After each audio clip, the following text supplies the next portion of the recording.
Along with Mark Grant. It's so many different combinations have contributed to the success of the Padres through April as we now open a new month of May. They have won 8 in a row here at home. They've won 12 out of 14. The pitching staff has held the opposition 24 consecutive innings without scoring a run. And yet, in this series, Mark, the two top hitters, Gonzalez and Headley, are 1 for 15. So what happens? Well, everybody else has to grab the ball and do the work for the guys who aren't picking him up. Adrian Gonzalez is going to hit, but it's nice when Jerry Harrison gets on with the double and his brother drives him in with the home run. One of my favorite movies of all time is The Wizard of Oz. It seems like there's no place like home. Well, these Padres are clicking their heels saying, you know what, Petco, there's no place like home.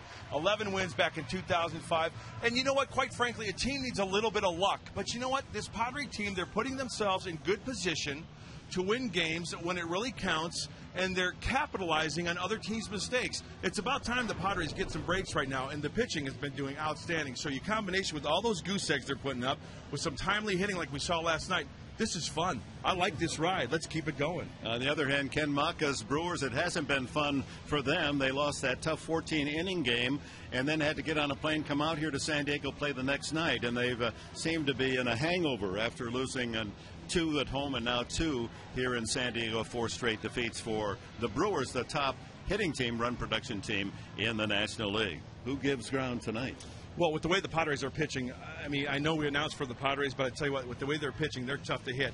And the offense for the Milwaukee Brewers is just kind of seems to be in a spiral effect right now. Both starters and relievers are pitching well. That's why the Padres are number 1 in the National League in strikeouts. The strikeout is a big part of this, why they're winning games. All right, let's look at the pitching matchup for tonight's 3rd game of the 4-game series.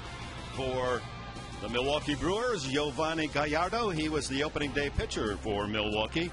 Outstanding stuff, this young 24-year-old right-hander. And Matt Latos, just 22, trying to recover from a shell-shock outing in Florida on Monday night. He looks for his 2nd win of the season. And the pitching matchup, as always, is brought to you by Papa John's. Better ingredients, better pizza, Papa John's. Matt Latos, he has terrific stuff.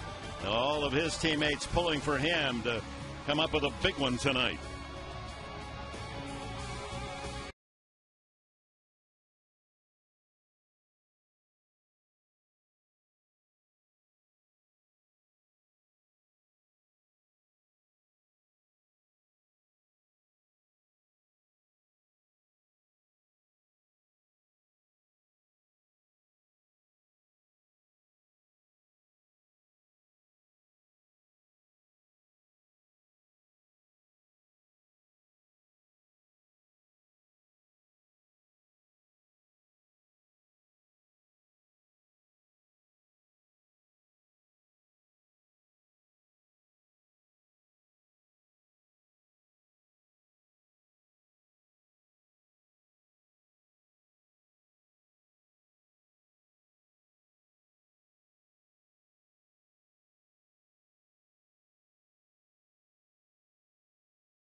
Too many yards away, the Petco Park near Convention Center. And this is, of course, San Diego, the largest naval fleet in the world. Anchored here, largest concentration of naval facilities in the world. A reminder, don't let termites steal your home. Call Corky's 1-800-901-1102. Beautiful scene looking down in Petco Park. Coronado Island off in the distance. A beautiful night. And Matt Latos getting ready to work against this hungry Milwaukee Brewers lineup, looking for a run. Latos 1-2.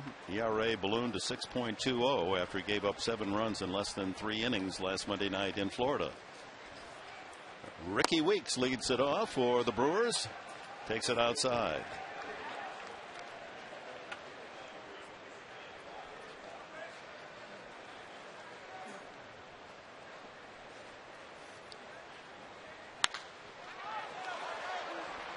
Up high in the air. Hundley gives ground to Adrian Gonzalez. And the first out recorded on the high pop fly off the bat of Ricky Weeks. Well, Matt Latos, like so many ball players, has a superstition. He, before the start of every effort on the backside of the mound, will draw the initials of his grandfather. His grandfather died when he was 13 years of age, but he said, I always want to remember him. He's the one who first excited me, ignited the interest in the game of baseball. Craig Counsell, veteran infielder, takes a strike called by Rob Drake, plate umpire tonight. That's a nice little gesture, and having a little bit of extra adrenaline going for Matt Latos. He had a mechanical flaw last time out in Florida. Goes around, says third base umpire Paul Schreiber. Jumps in front 0-2. The one thing that Matt was doing was he has a tendency to throw across his body in the first place, but he was cutting himself off and he wasn't really following through with his pitches. Therefore, he wasn't throwing consistent strikes. It's his first appearance against the Brewers. This one bounces in. In his 5 career wins, Matt Latos has a 1.65 ERA. So when he's good, he's really good. But in the 7 losses, that ERA way out of sight. I'd like to see him put him away early with 2 strikes. Misses with a breaking ball.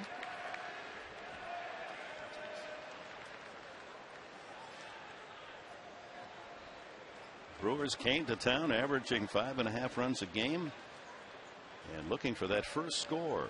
Starting to mutter to themselves. Swing and a miss. Strike 3. Plenty on that fastball, 96 miles an hour. Look at the batting order for the Milwaukee Brewers. Ricky Weeks leads off. Counsell, then Ryan Braun, who's stepping in. Big Prince Fielder at first base hitting cleanup. Casey McGee. Greg Zahn behind the plate hitting 7th. Right fielder Corey Hart. In center tonight, Jody Garrett, former Padre, and Giovanni Gallardo, a good long ball hitting pitcher, batting 9th. He has 4 home runs in his brief career. That's a Brewers pitching record. Ryan Braun swinging on the first ball and following it off. We call him the Hebrew Hammer, Ryan Braun. Oh, he can hammer it all right. Any ballpark. You know, the ball has a tendency to fly Milwaukee, but he can put him out at pretty much any ballpark in the National or American League in interleague play. And that .355 average in the top 5 in the National League. Grew up in the Los Angeles area, recruited heavily, turned down offers from Cal and Stanford, elected to go to the University of Miami. So the big difference was the co-ed count down there. He appreciated. Way outside, 2-1. You know, there's some cloud cover this afternoon. You see the shadows of the light standards on the field. I don't know if that's going to be quite a factor, as if the sun was shining brightly with no cloud cover. It looks doesn't look as bright. Now, just as I say that, the sun kind of pokes through a little bit. 5:35 Pacific time. The opening pitch here on Saturdays, moving it up from 7 o'clock, allowing fans to enjoy baseball, go out for a Saturday night dinner. Swing and a miss. Off speed. Changeup, 84. Very nice from Matt Latos. Matt is going to figure out how to pitch. Might take a couple starts. It might take a couple years. But if he could utilize that changeup to a big, aggressive hitter like Ryan Braun, he's going to be that much more successful.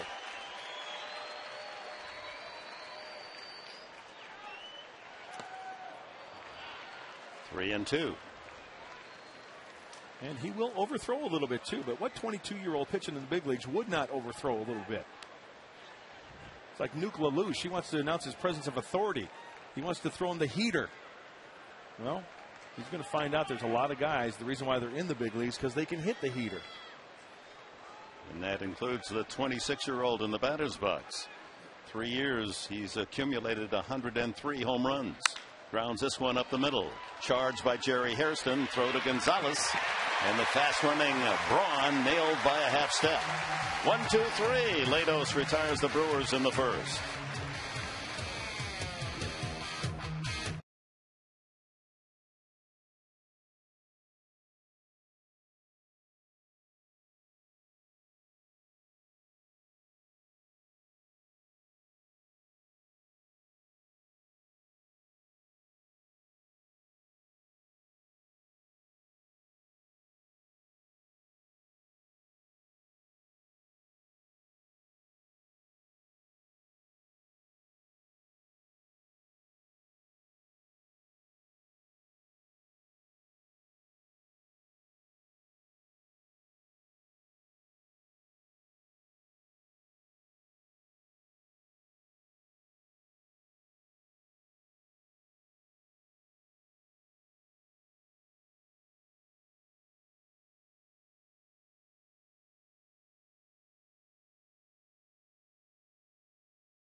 Charles Jr. try the Big Country breakfast burrito with eggs, hash browns, and savory sausage gravy.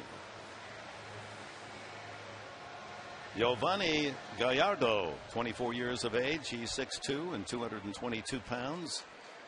Last year was voted the top Milwaukee pitcher when he went 13-12 with a 3.73 ERA. And Tony Gwynn leads it off for the Padres and takes a strike. There's Gallardo's record this year, 2-2, 3.41 ERA, and opposing batting average of .236. Last year, National League hitters batted only .219 against this right-hander. That was the third best in the league. Quite a lot of potential. We know that, and he has had some success. So why not tie this guy up for a few years? He signed a 5-year deal with these Brewers through 2014 and a club option for 2015. A ball and 2 strikes, a fastball in the dirt. Born in Mexico, Gallardo went to high school in Texas.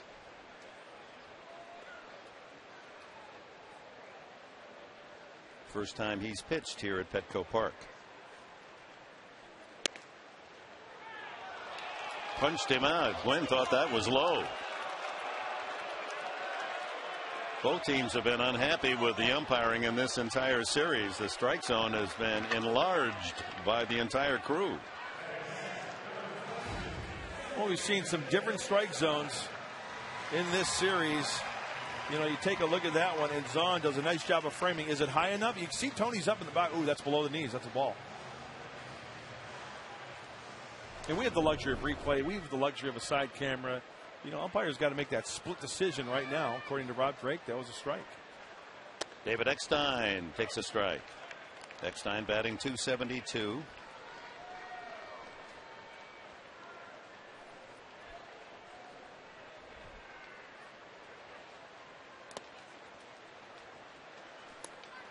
Curveball in the dirt. Along with that fastball and curveball, Gallardo also throws a changeup and a slider. His changeup last year was probably his best pitch, but has not been throwing a lot of changeups this year.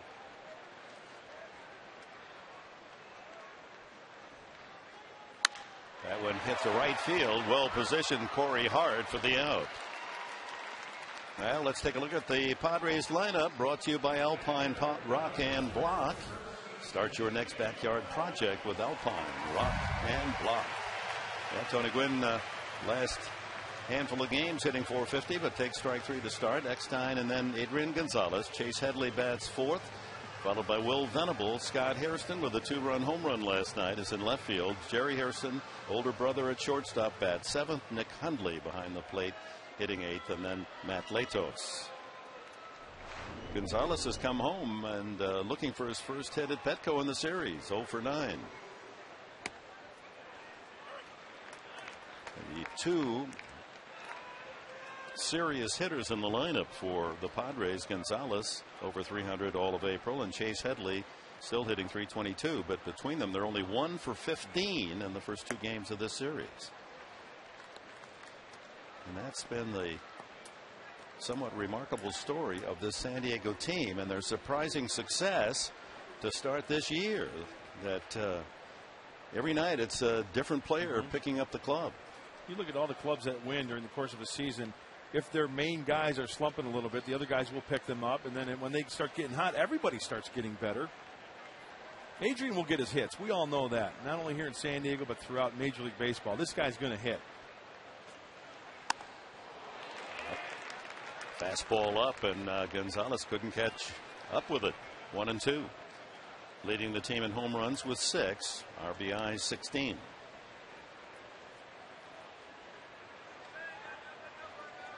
Pitcher at this moment delivering from a splash of sun, and the batter in the shade, and a foul as he goes after. No, he did not foul it. The ball in the dirt, the curveball, and Gonzalez goes down swinging. 2 strikeouts for Gallardo. 1, 2, 3 for the Padres.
West rivals from the north, the Dodgers, and 2 weeks from tonight, May 15th, 5:35 game. The first 25,000 fans will take home a Beat LA t-shirt presented by Welk Resorts. Visit Padres.com. Get your tickets today.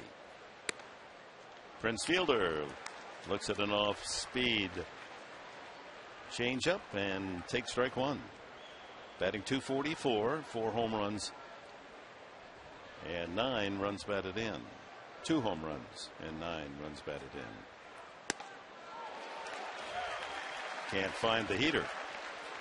Good fastball from Matt Latos. And looky there, he's ahead 0-2. Why? Well, first pitch changeup. Fielder loves the fastball. We'll see if Matt can put him away.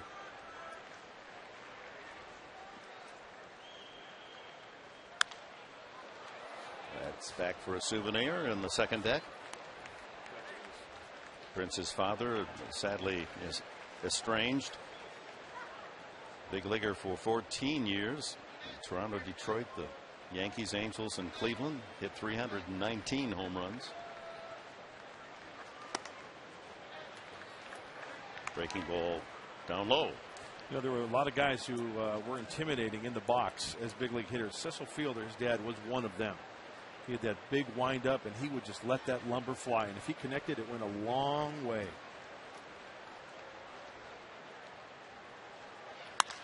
There's the line drive, just clears the try of Jerry Hairston, who was swung over near second base as the shift was on. And the first base hit of the game goes to Fielder. And a look at the Padres defensive lineup, brought to you by Tiger Turf. Tiger up your lawn with Tiger Turf. It's the world's best-selling synthetic turf. Visit mytigerturf.com today. Around the horn, Headley, Hairston, Eckstein, and Gonzalez. Scott Hairston in left, Gwynn in center, Venable the right fielder tonight in the battery of Latos and Hundley. Casey McGee steps in, hitting .305.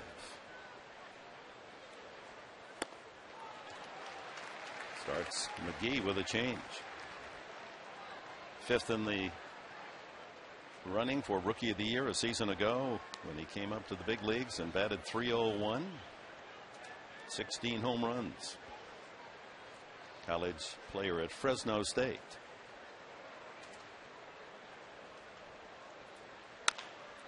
Punch to the right side softly, and Eckstein underhands for the out as Fielder moves to second. Well, I know Matt Latos has only thrown 20 pitches, but you know what? He is pitching tonight. He's just not trying to rear back and throw like a young 22-year-old.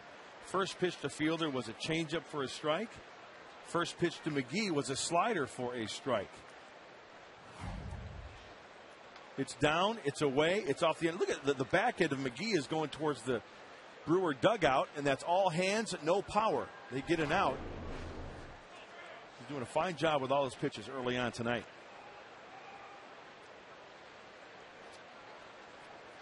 Brings up Greg Zahn, the veteran left-handed hitting catcher. Right back to Latos. Fakes the throw to second and gets the out at first. There was nobody over there covering. He had to fake it. I tell you what, he faked me out. But he did the right thing. He's got plenty of time to throw that ball to first base. Good defensive position. Check the runner. Get back there. Get back, I said. And you know what? He bought two. So 2 away on ground outs. McGee and Zahn. Brings up right fielder Corey Hart. .270 average.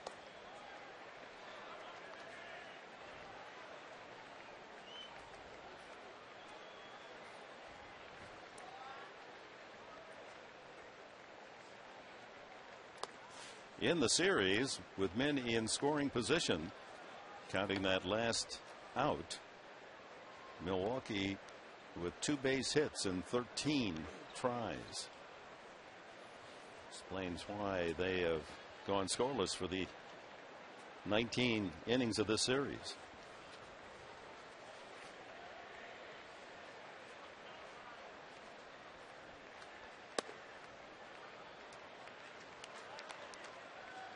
Two and 0, and it was that kind of follow through that was disturbing to Darren Balsley, the pitching coach, and manager Bud Black down in Miami, where it didn't feel like Latos really finished the pitch. Well, if you look from up above where Matt Latos puts his foot up against the rubber and where he lands, he throws across his body, which is fine. 3-0. But when he goes a little bit more towards third base with his landing foot, that's when he cuts everything off and he doesn't get the full potential of each individual pitch, and he doesn't get the follow through. Usually it's traditional hard throwers will throw across their body. You can see the landing area and where Matt starts on the rubber. 3-0 to Corey Hart. He takes a strike. That was nice. Nice, easy motion for 96 miles an hour. Did you see the follow through? The follow through was beautiful. Watch how free and easy he is right here. It's 3-0, probably taking, right? Nice. Nick Hundley agrees.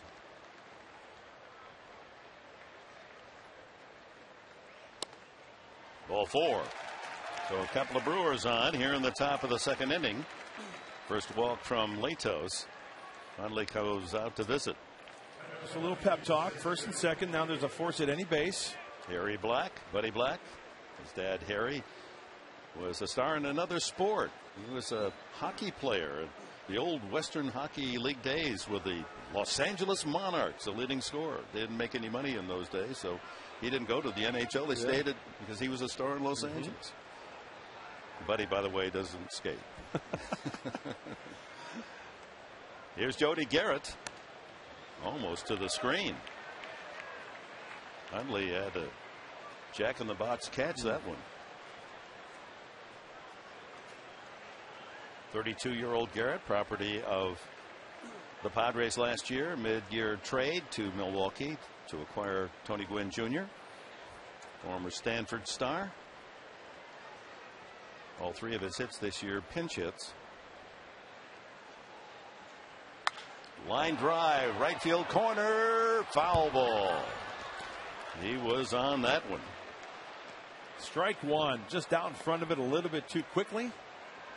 And as that ball goes down in that right field corner, it looks like the right fielders, Venable and Hart, might have to take a look. That looks like a changeup. You can see it come out of his hands. He had 3 or 4 fingers on that ball, and Jody Garrett catches it out in front. Right fielders might have to be a little careful with that sun out there.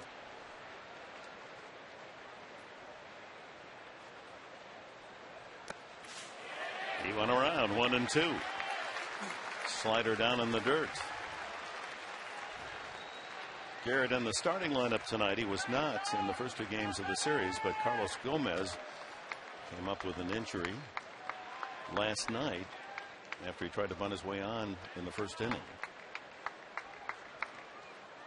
Nothing serious, but not in the lineup tonight. 1-2, 2 out, 2 on here in the top of the second. Strike 3 call. Latos pitches out of trouble in the second as the Brewers with a hit leave 2. Bottom of the second, middle of the Padre order, Headley, Venable, and Hairston.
Switch hitting third baseman Chase Headley leads off the Padres second and takes a strike from Gallardo.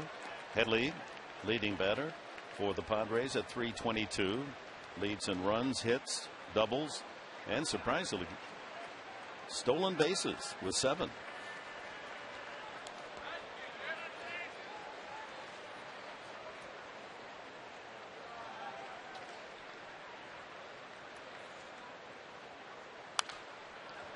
Punch foul. Nice catch upstairs. Fan from Lemon Grove. Caught it cleanly. I was just thinking, I know how you come with the cities. I was just thinking of Lemon Grove right off the 94. Thanks for coming to the ball game tonight. There you go. Yeah, look at those smiles. Take home the souvenir. Clean catch. 2-2 now to Headley. And for those of us just joining us, that is something that the great announcer, great man Ernie Harwell would do in Detroit. If it was a clean catch, he would identify some city in the state of Michigan, and I only am copying him because I admire him so greatly. Strike 3 called, and Headley knew it. 3 strikeouts and 4 batters for Gallardo. That was just a good old-fashioned 89-mile-an-hour fastball as well. Chase Headley must have been guessing something off speed like a curveball because he has thrown that. And that one is right down the dish. Here it is. Oh, I was looking for something else. Tip your cap to the boy. Right fielder Will Venables steps in, hitting .230.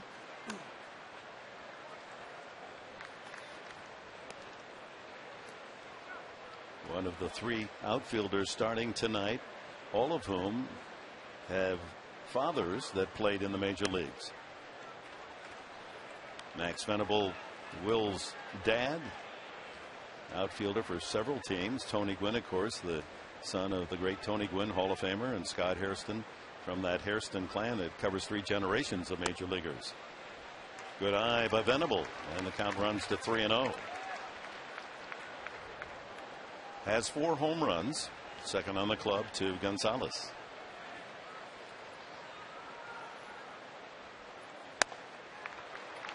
Ball 4. First base runner for San Diego. Ken Maka, manager of the Oakland A's, and now in his second year with the Brewers. Major league player, infielder, a corner infielder, played in Japan. I asked, did you learn anything playing overseas in Japan that you apply now to your managerial manner? He said, patience. Hold your emotions. There's a strike to Scott Hairston. Lined a home run into the first level of the Western Metal Supply Company brickyard last night, about 5-6 feet fair, to secure the 3-0 win. Venables a threat to steal. He has 5 this year. If you remember we showed that home run off of Scott Hairston's bat. It was a pitch that was inside. I'm betting that Gallardo is going to try to keep the ball away from Scott, whether it's sliders away, fastballs away, try to induce that grounder. That's outside 1-1. Here it is last night with brother Jerry Hairston aboard on a double.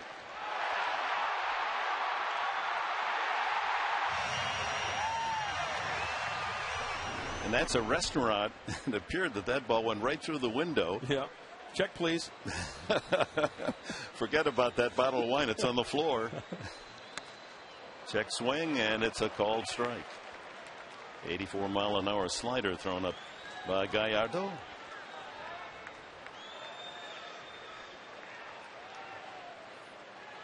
Hairston with the club last year, then traded to Oakland, then reacquired by trade, and then Jerry Hairston, his older brother, picked up as a World Series ring with the Yankees last season. First time the 2 brothers have played on the same team. And so last night, when Jerry Hairston doubled and Scott Hairston homered to drive in older brother, it's the first time, including high school and little league, that has happened, because they've never been on the same team. Kind of neat to do it in the big leagues. Yeah, we saw some history last night. You bet. Their batting order reversed tonight with Jerry Hairston hitting next. I don't know whether Will was really getting a big lead there, but I heard somebody yell, "Step off" from that field mic.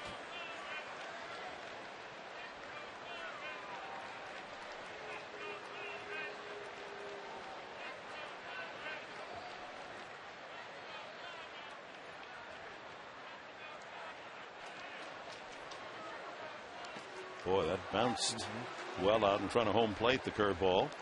Well, Zahn's doing a great job. He does a great job of blocking balls, and that's what's great when you have a catcher who is willing to slide side to side and just bury that ball in his chest protector. That gives you the confidence to throw it in the dirt. You hang that ball, it could be a 2-run shot. 2 balls, 2 strikes on Scott Hairston. Venable at first with a 1-out walk. We're in the second inning, no score at Petco Park. That ball's lined into left field for a base hit. Venable moves up 90. First and second for the Padres with 1 out in the second inning. And here comes Jerry Hairston. Well, you fellas had some fun in the past with brothers on the Padre team, the Roby Eyes. There were 2 Roby Eyes for Scott Hairston last night, and here's Jerry Hairston with a chance to put a notch in that column. Scotty battled that at bat. 2-2. He had 2 strikes on him, and that was a pitch that was elevated, not outside enough. Jerry hitting .235 with 5 runs batted in. Good speed aboard for San Diego. Venable off second. Scott Hairston at first.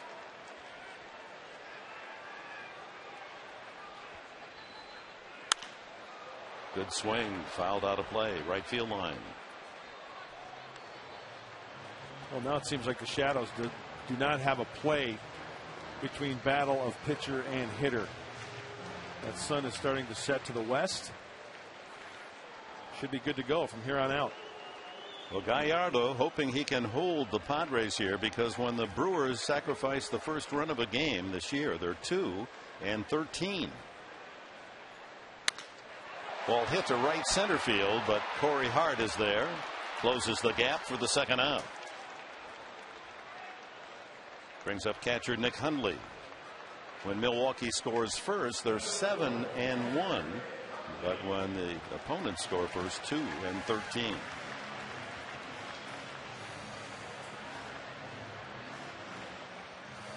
Hundley, a .275 hitter, a couple of home runs this year and 9 runs batted in.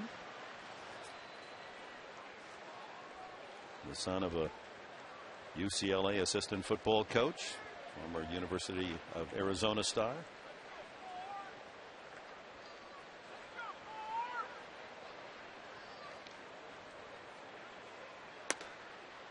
Takes it low, curveball.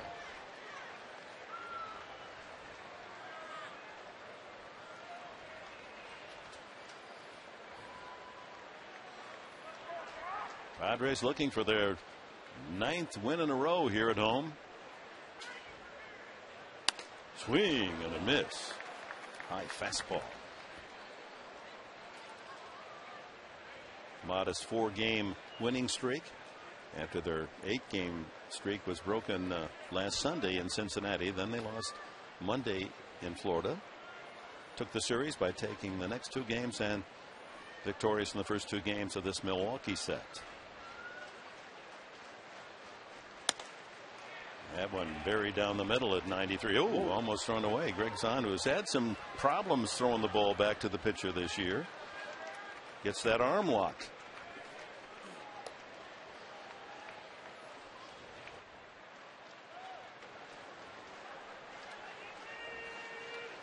I've seen pitchers have the thing. I've heard of infielders having the thing, like Steve Sachs.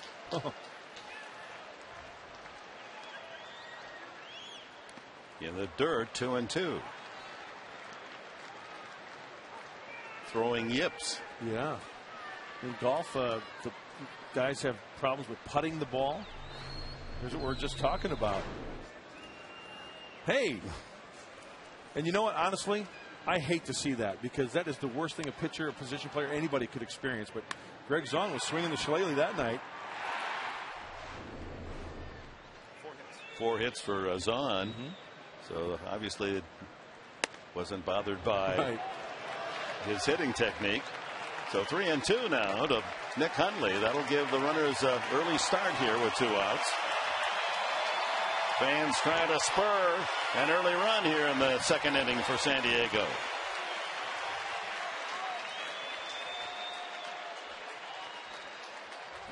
Venable off second. Scott Hairston at first.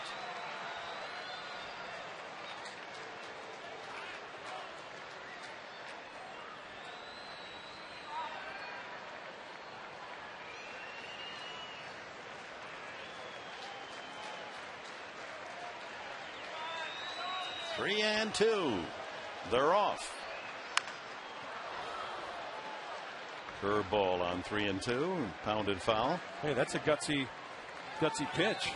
One is, 3-2. If you miss, obviously you walk them, then you have bases loaded, but you have the pitcher spot up next. And things could be worse for Gallardo in that situation. Now they're going to go over it again, and they must have garlic for lunch because they're both covering their faces with that glove. I wondered why they do that. Lip readers. I guess that's the big thing now.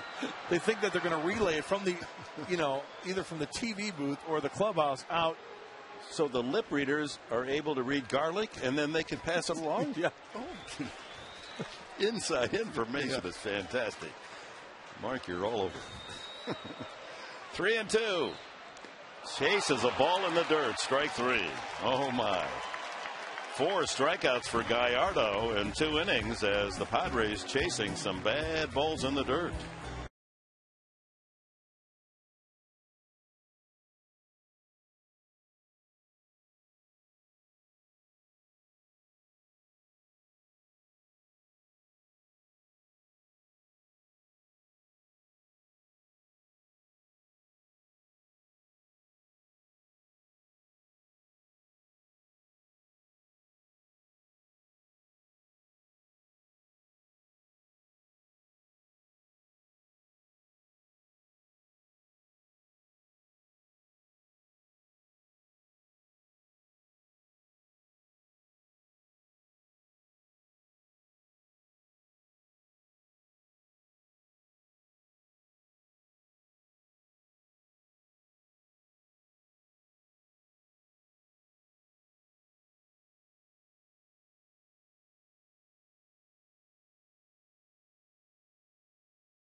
You can send your favorite Padres to this year's All-Star game by voting. Visit Padres.com and cast your ballot now for your 2010 All-Stars. Vote early, vote often, vote today at Padres.com. Sounds like the election in Chicago back in the 60s. You can vote up to 25 times. Who's counting? Sounds like Mayor Daley's going to win again. So to the 3rd inning we go. As Padre pitching now has shut out the Brewers 20 consecutive innings, and their string now over 4 games is 26 zeros in a row. Matt Litos pitching to Gallardo. Fastball high. You mentioned Gallardo with 4 career home runs. This 24-year-old. Most in Brewer history by a pitcher. Oh, and that ball is hit hard into the corner, and it is gone. Gallardo will touch them all. He has his 5th home run.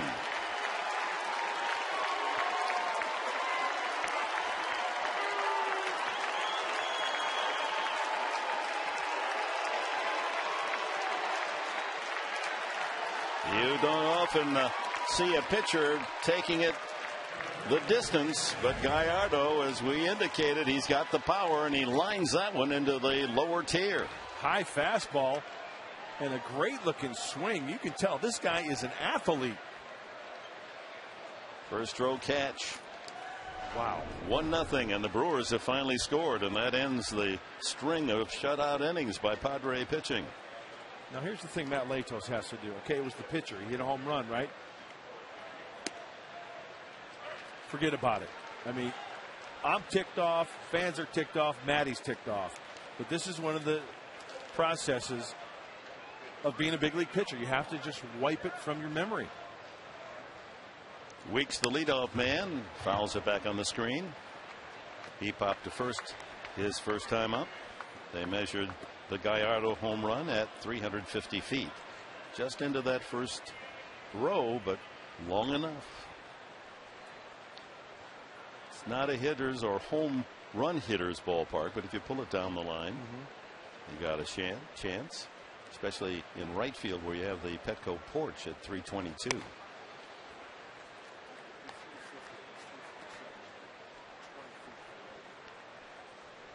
So the 22-year-old Latos has given up his 6th home run in 23 innings of pitching.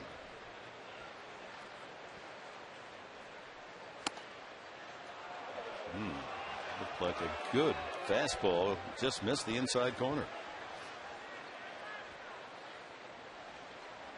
The worst thing for Matt to do in this situation is to overthrow after that home run. Stay within yourself. Still throw it up there at 94, 95 without trying to really hump up. He had him 0-2.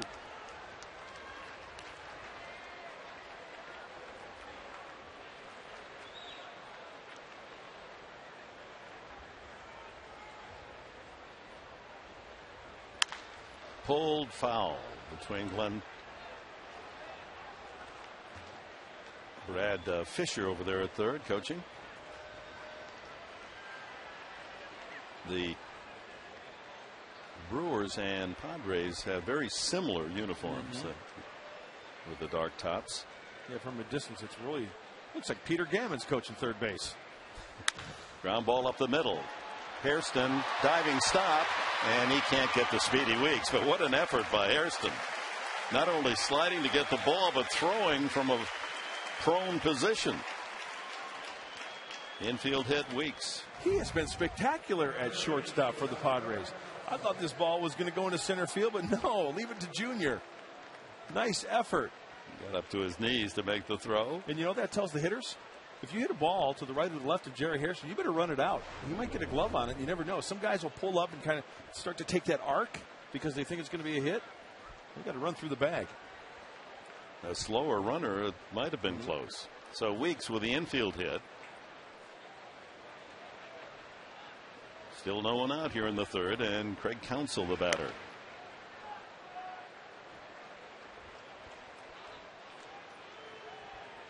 Well-traveled Counsell at 39. Colorado, Florida, Dodgers, Arizona, Milwaukee. Product of Notre Dame.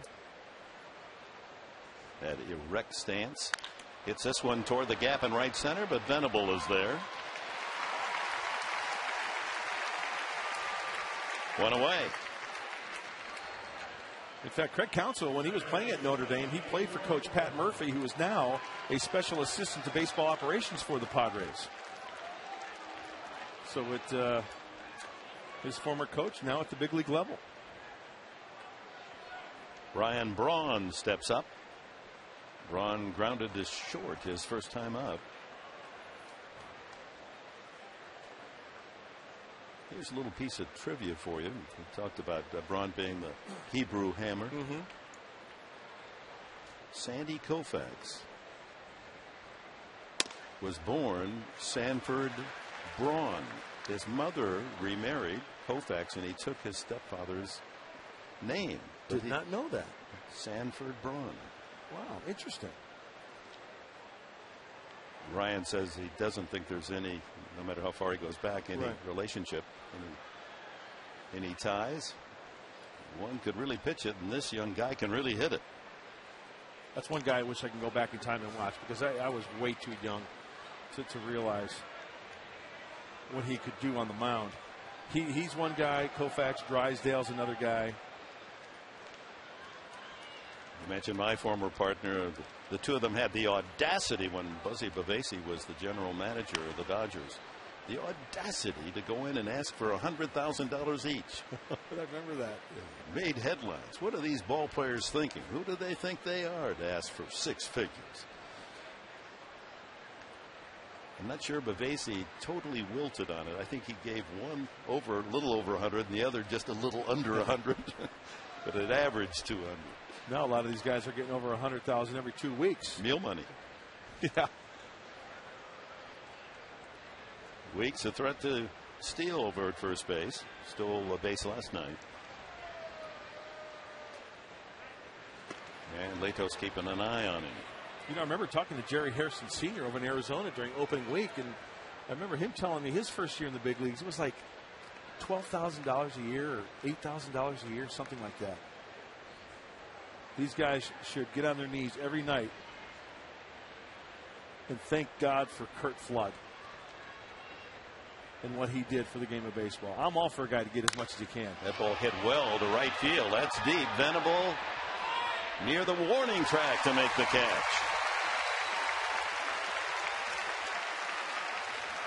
You get a feeling on that shot how big the ball yard is. Not tonight. Not in this ballpark. Good pitching will keep the ball in the air in the middle of the field. So two gone, and Prince Fielder steps in. Fielder with a single his first time up. One of 3 hits allowed by Latos. But the big one that ended the scoreless game. Yovani Gallardo. Yo. There's some names you just love to say the name. It just rolls off your tongue. So now Yovani Gallardo. You also like Lance Zawatsky. He's going to play tomorrow, by the way. Just called up from Portland with the injury to Everett Cabrera, the infielder. Zawatsky is going to get his first start with the big leagues, big league club. Played at San Diego State for Tony Gwynn.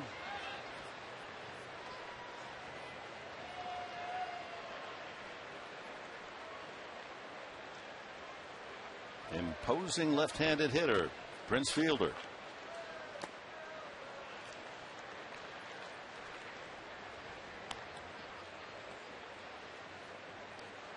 His 209th straight game, the longest active player in terms of endurance at 209 in a row.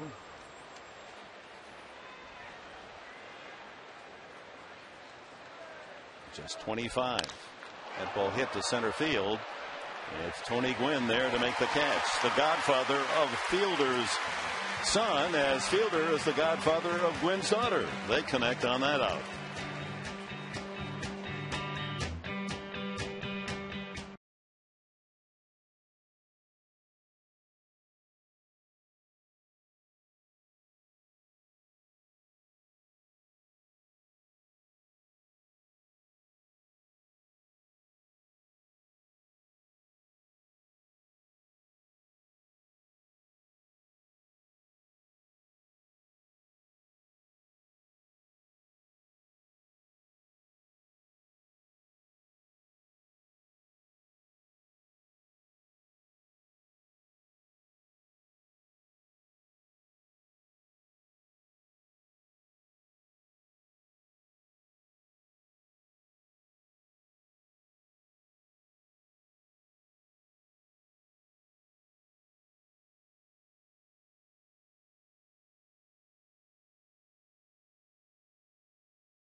Irving Hughes. Life is a lease. Negotiate well. So Gallardo with a home run has staked himself to a 1-0 lead. Bottom of the third, pitcher Matt Latos starts it for San Diego. Takes a strike. Tony Gwynn and David Eckstein to follow. Well, the shutout string went 20 in a row against Milwaukee, 26 total, as Latos tries to bunt his way on. It goes back to Wednesday's game in Florida. Jorge Cantu homered in the third inning. So since the Cantu home run, nothing but goose eggs on the board by the Padre pitching. Now, talking about pitchers and hitting, Drysdale was a heck of a good hitting pitcher, was he not? Oh, he was used as a pinch hitter on occasion by the Dodgers. There's a base hit by Latos, his first of the year, only his second big league hit. Turnabout is fair play. That's got to feel good after coughing up the home run to Gallardo. Second Padre hit. Tony Gwynn steps in. He did a nice job of staying on that Gallardo slider and just taking it the opposite way. If taking a ball, that was 0-2. He had him 0-2. Nicely done, Matt Latos. Lanky 6'6" Latos able to get down after that one. Dig out a base hit. Tony Gwynn called out on strikes in the first inning. Totally disagreed with the call.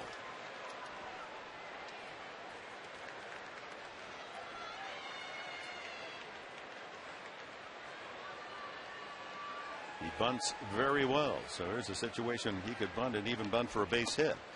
There's a strike, 1-1, 93 on the meter. There's that low strike again from Rob Drake. Hitters are going to get used to that call and probably see guys start to offer at that pitch when it's down or below the knees.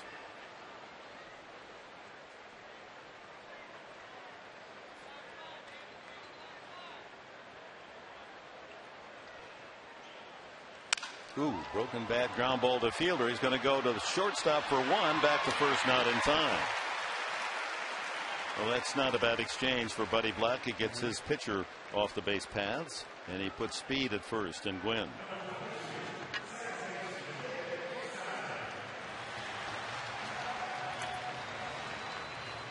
Well, the 136th running of the Kentucky Derby today. On a Actually, the skies had cleared, but the track was sloppy.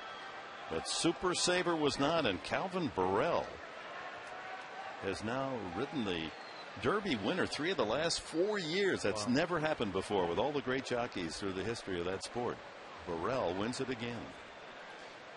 And he, typical style, stayed on the rail. Yep. What do they call that? The most exciting 2.5 minutes in sports? Yeah, 2. 2 minutes? Eckstein now with Gwynn at first base. Paid $18. And there was a sponsored element where fans, I don't know how the fan was selected, but it was a national contest. And the fan that was selected had $100,000 of money given to him. He could bet on any horse he wanted. He bet on the winner. He wins $800,000. Good for him. Love stories like that. How's that for a day at the Derby? Todd Fletcher finally getting a win, the trainer of Super Saver, Icebox, and Patty O'Prado finished second and third. Sydney's Candy with a lot of local interest. Jenny Craig's horse ran second all the way down the backside, but as they came to the clubhouse turn, the rush of the horses coming off the pace swallowed Sydney's Candy and finished 17th.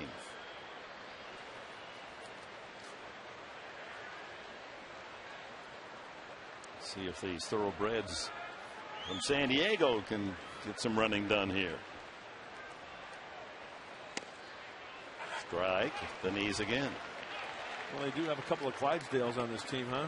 Kyle Blanks.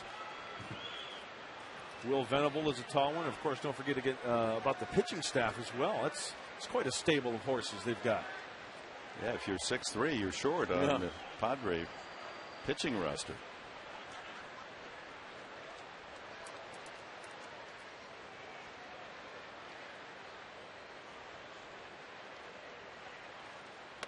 Outside to David Eckstein, former All-America, academic All-America at the University of Florida. He struck out only once all season, the toughest man to strike out this year in the big leagues. How come I see a little duck snort down the right field line, maybe even a broken bat single off of Gallardo. Big hole on that right side. And a huge hole in left center if he could pull one in that direction. Gwynn taking a challenging lead there at first. This was part of the formula throughout spring training. Bud Black and his coaching staff wanted this Padre team to be more aggressive on the bases, and they certainly have. They've been right among the major league leaders in stolen bases throughout April. Gwynn has 5 of them. Fastball away. He goes. Ground ball toward the hole. And the only play for McGee is across to fielder. 2 away. Gwynn at second base, the tying run, and Adrian Gonzalez is due. David Eckstein did his job. Sure, there are 2 outs, but you want to hit the ball on the ground. At least you get a chance to get that runner over in scoring position.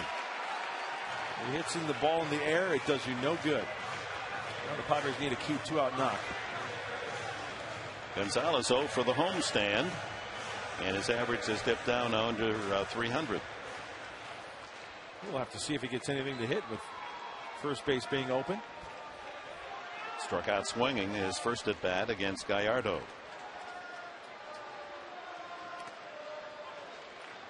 Change in the dirt.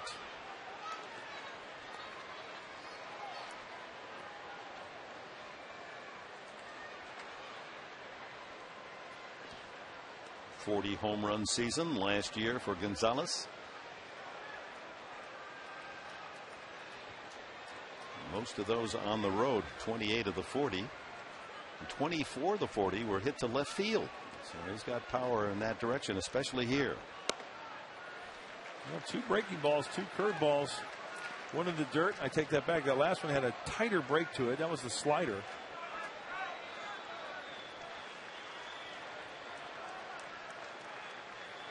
With 2 outs, Gwynn with his lead. He'll be running on contact.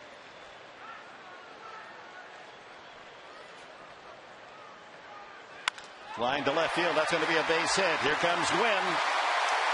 And the game is tied as Gonzalez delivers.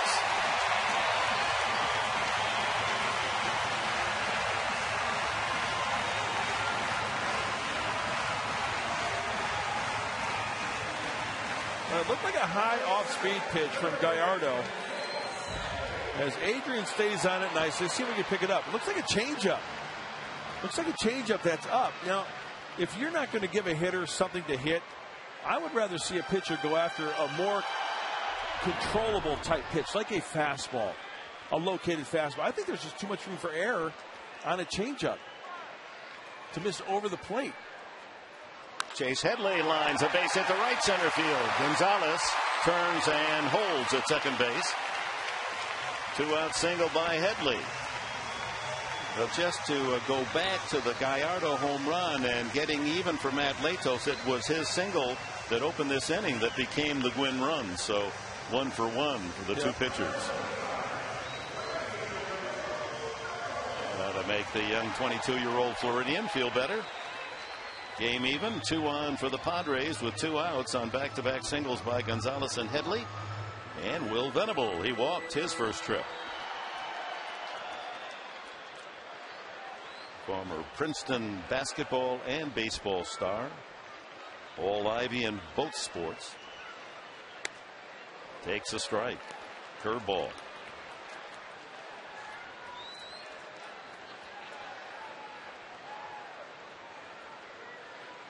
'2005 NCAA tournament against the Longhorns of Texas. Scored 16 with 8 boards. Good man inside. He said, I could find my way to the basket. Checks his swing, and he goes around. Boy, the Padres have swung at some bouncers tonight. Yeah, the one that Nick Cumley swung at earlier, and now this is a curveball as well. Does he go? Oh, yeah, you bet he goes. 5 feet in front of home plate.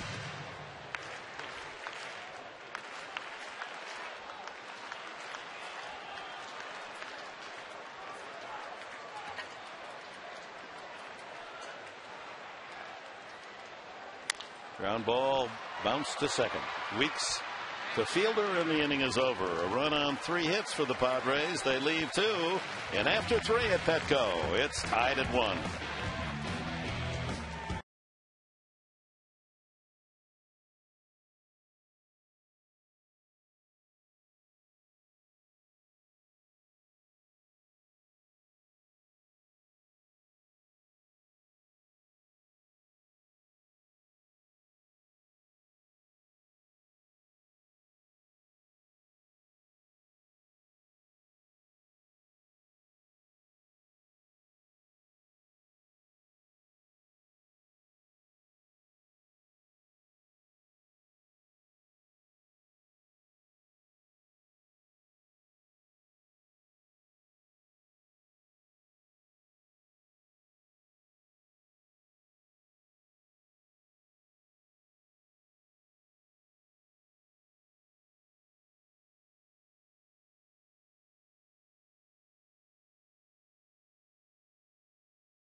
Before the game on the warning track, the park at the park gates open at 10:30.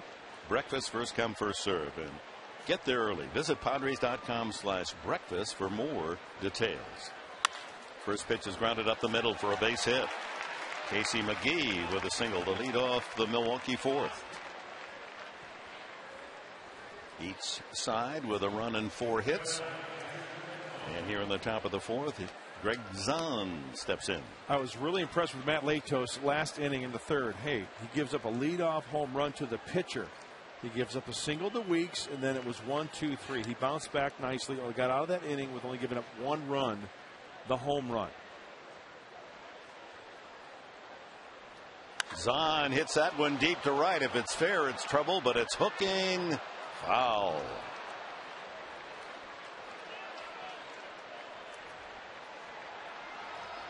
Hundley's going to go out and talk with Latos. He didn't like how his young pitcher delivered that one. Hey, you got to get that stuff down now, big fella. That off-speed stuff. You don't want to speed up the bat of the little catcher. Let's take a look at that last pitch. It was a fastball in. He dropped the head. I thought it was a breaking ball, but he turned on that fastball nicely. He wanted it away. Got away with one. Pitching coach Darren Balsley studying his young right-hander. He's been off and on throughout his 2 years as a big leaguer, Latos, but they have such great admiration for his potential. 1-1.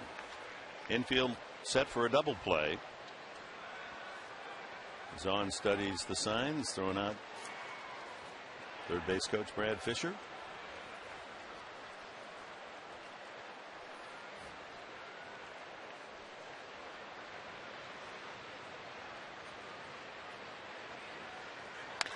Line, and this one is fair into the corner. Venable cutting it off. Here goes Zahn around the first, and then he goes back to first on the throw into the bag at second. McGee moving to third. So back-to-back singles by the Brewers. And with no one out, runners at the corners. Looked like a changeup to Greg Zahn. As we take another look, that was a changeup, and it was down and away. Watch him; he just goes out and gets it. That's a professional hitter. Absolutely. You can tell a lot by the swing of a hitter. If the ball's traveling and he connects on that thing out in front of the belt buckle, yeah, it's probably a fastball, but you can see he was way out in front, and I love the aggressive turn around first base. Plenty of time to get back. Put some pressure on the outfielders.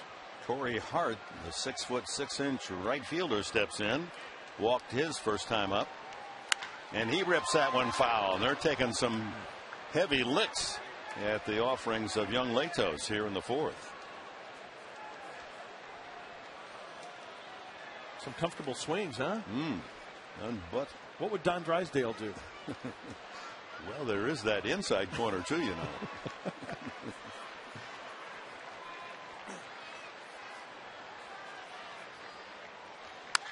That one fouled out of play. And in fact, a veteran baseball mind, a wonderful infielder in his major league career, Cookie Rojas, who's now in the Marlins organization. We were riding down the elevator with him after Latos pitched on Monday night, and he said, no inside. You've got to pitch inside. He kept the ball away from the hitters all night long, and the all night was 2 2/3 and 7 runs.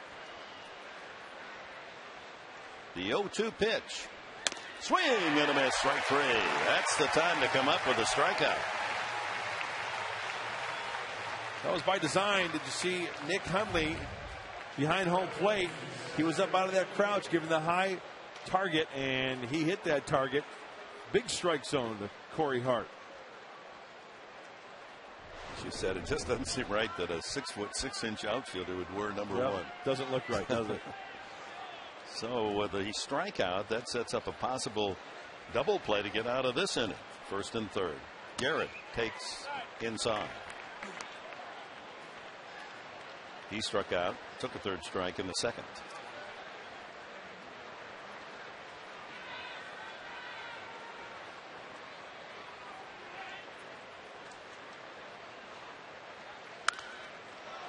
That went off the hands back of the dugout of the Brewers.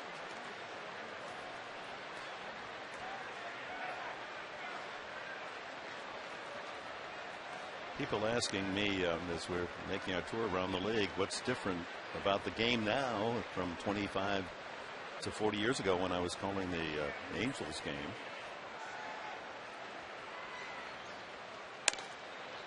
That one misses upstairs. And I said the beauty is, and that's why baseball's timeless, that there isn't much that's different. My great-grandfather could come in and sit with us tonight, and he'd understand just about everything we're talking about. It hasn't changed. What has changed are the players.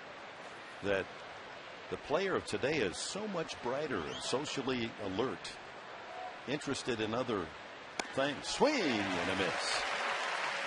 2-2. And Garrett's an example of that. That a college education at Stanford, that in the last generation, most high school stars were discouraged from going to college. They wanted to get them into the system, get them in the minor leagues, teach them their way.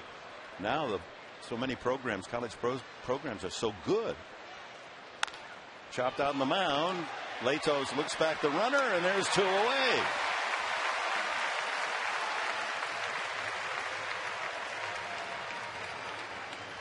So the evolution has brought more educated players into Major League Baseball.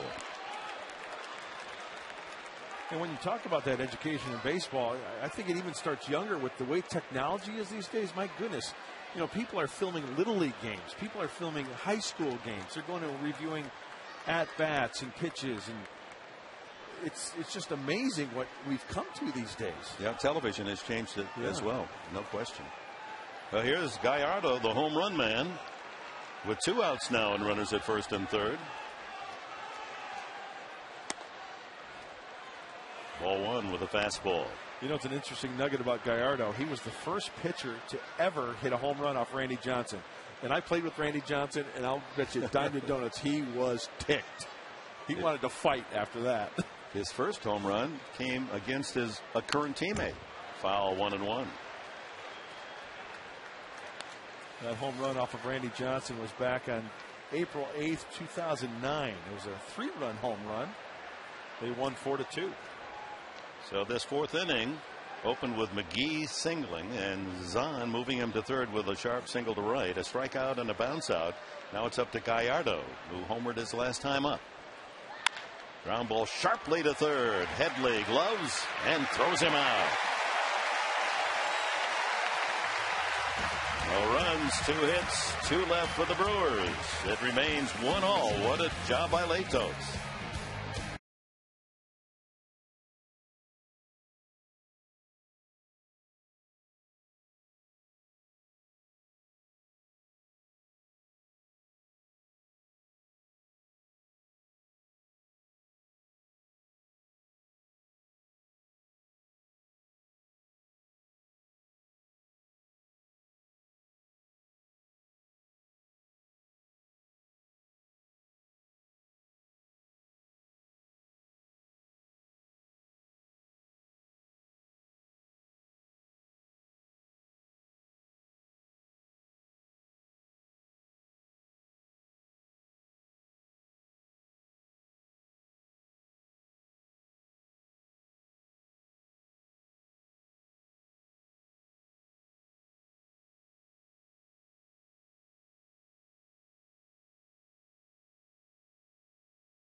Irving Hughes.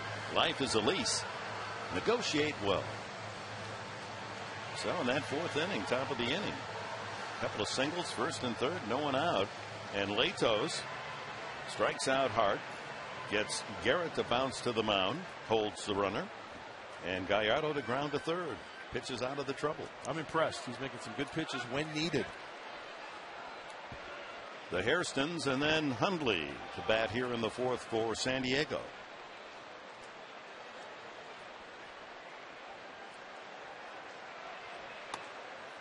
Strike. High fastball. Hairston singled to left field his first time up. One of 4 Padre hits, all singles. Opener of the series, they singled the Brewers to death. On the outside corner. Slider, 0-2. See, Scotty, I read his letter. He goes, that's outside. Just giving his little 2 cents worth. Letting the umpire know what he thought about it. Still shaking his head. That's got to be frustrating for a hitter, because I couldn't hit with a lick. You know, for a hitter who knows how to hit, to get the bat taken out of your hands like that. He's going to throw it out there again. And he's going to get the same result. Strike 3. That ball is off the plate by 6 inches, 8 inches. 5 strikeouts for Gallardo. That was a ball out of his hand. Well, as soon as Hairston looked back at him, you knew that if that pitch was even close, he was going to punch him out. It's kind of protocol, if you will. 5 Ks for Gallardo, to the displeasure of Scott Hairston, and that brings up brother Jerry, who flied to right his first time up. I'll tell you where Scott Hairston's going. He's going straight to the video room. That one right down the middle. You mentioned the singles barraged by the Padres on Thursday night in the opener. They won 9-0 on 13 hit attack, all singles, 7 in a row in the 5th inning. That tied a San Diego record. Well, if you're charting at home, Gallardo's doing a fine job at first pitch strikes. 12 of 16 for the right-hander. I know we talked about that quite a bit, but it's better pitching 0-1 than it is 1-0, believe me. Most players don't want to swing at the first pitch. You're right. Todd Zeile never swung at the first pitch. Well, here in this town, the great hero, baseball hero, and in my opinion, the greatest hitter in the history of the game, Ted Williams.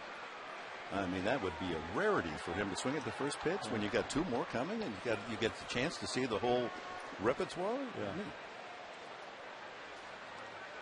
Most of your check swing, he went around. Strike 3 and 6 strikeouts. That most of the great hitters were terrific 2-strike hitters.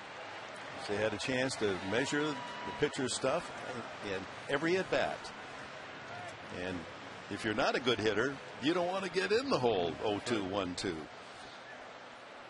What do you have that stopwatch for? What are you timing my? I like shiny little things. You and my wife. Yeah, but this one doesn't say Tiffany's on it. Hundley struck out his first time up. It's kind of like that shiner, that fishing lure in the water that attracts fish. They see that shiny little thing and it kind of mesmerizes them a little bit. I thought that's a functional device. Yes, sir. it is. I thought maybe you were timing pitches. I use it for bathroom breaks, like when we've got a minute 45 and I need to go, More than we need to know. Yeah. It happens, though. So off to the euphemism. You'll be timed.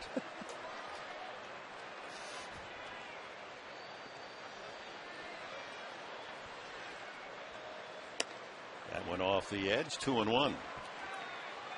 Scoreboard a little late tonight. A couple of times they've not recorded the pitch. Speaking of scoreboards, the fastest scoreboard in all of Major League Baseball, Wrigley Field in Chicago. With pride. We're not talking about our graphic scoreboard count here. That's been right on. It's the big scoreboard out in left center field. A little slow. It's still 2-1 when it's 3-1. 2 outs, no one on here in the bottom of the 4th inning. 1-1 tie. That ball lined to the shortstop. Right there, Craig Counsell. Padres out in order in the 4th. We go to the 5th, tied 1-1.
Mid-game recap is brought to you by Murray Lampert Construction. Home remodeling with no upfront design fees. Visit MurrayLampert.com. MLC Better Business Bureau Torch Award winner for Marketplace Ethics. Dick? Easy enough for you to say. Yeah, that's well done. Thank you. 5th inning we go. Brewers and Padres tied at 1. Top of the order, Weeks, Counsell, and Braun for Milwaukee. And while we have a moment, happy birthday to our research aide extraordinaire, Will Scott, 26 years old today. That ball is hit well to left center. And that ball is gone. Touch 'em all. Ricky Weeks, did he put a jolt in that one? Wow.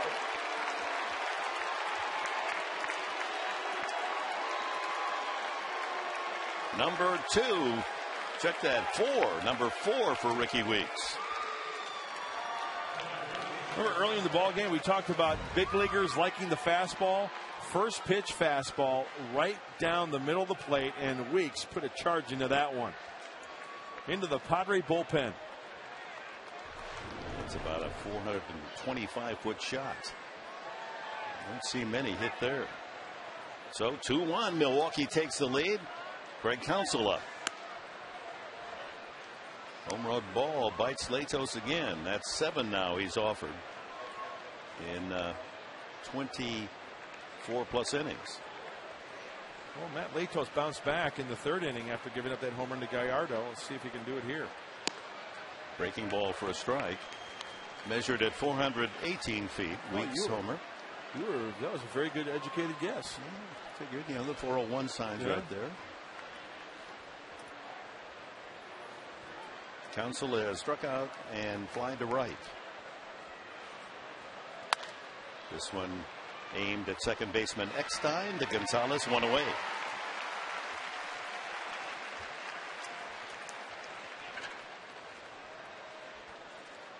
Venerable David Eckstein. He sure is a pleasure to talk to, isn't he? Pleasure to watch play. Great insight. We talked about that bunt last night that he was banged on at the plate. I still don't understand the rule that he was being explained by one of the umpires. Rule is that if you have your any foot, I mean, you can still have 1 foot in the batter's box, but if the front foot is in the field of play and the ball hits you on a bunt, you're out. But after examining the play, his foot was still in the air. One foot, right foot in the box, left foot in the air, hadn't stepped when the ball hit him. Tough call. I mean, it's a bang bang, and the plate umpire, one of the more difficult calls for him to make. But he should not have been called out based on the replay. Ryan Braun takes it outside. Hey, umpiring's a tough job. And I don't care what level you're at. And they have to react right now. And if it's a split, it's a split-second decision that could go either way. It's a thankless job, really. Low and outside. Here is the play last night as he was trying to bunt for a base hit. Left foot down. Hits him right there. And his foot is still in the box, and the one foot, as you mentioned, Dick, was not on the ground yet. But, it's a bang bang. Right. 3-0 now, the count to Braun. 96 on the fastball for the strike. Well, the home run's been the story to this ball game for the Milwaukee Brewers. When they hit a home run, they're 8-5. When they don't hit a home run in a game, they're 1-9. This is a team that came into San Diego leading the National League in runs scored, and there's a walk to Braun. One away.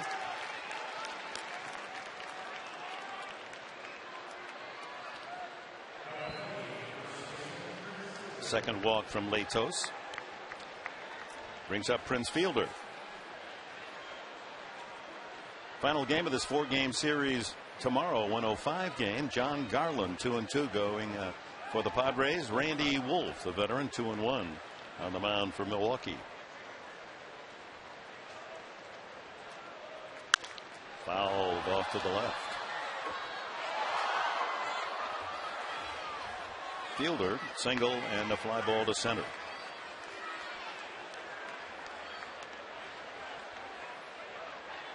Prince hasn't gotten himself on track on this young season as yet, with only 2 home runs.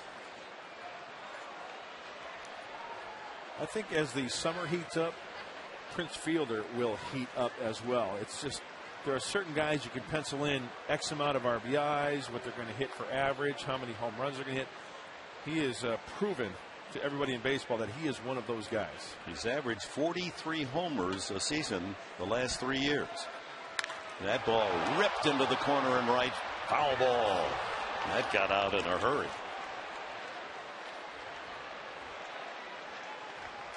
Strike 2. Nothing but a loud strike. 2007, Fielder with a half 100. Followed up the next year with 34, and last year 46 home runs and 141 runs batted in.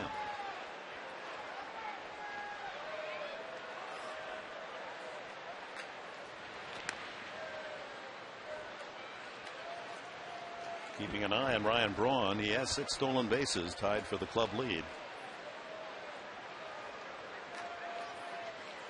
1 out. Brewers leading 2-1 on Week's solo home run.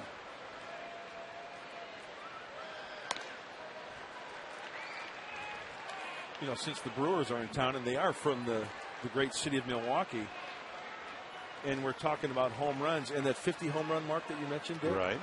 It's amazing. Henry Aaron never hit 50 home runs in a season. The most he ever hit in one season was 47. That was back in 1971, was when he was an Atlanta Brave. He was in the 40s a few times, though, wasn't he? Yes, he was. Hammer and Hank.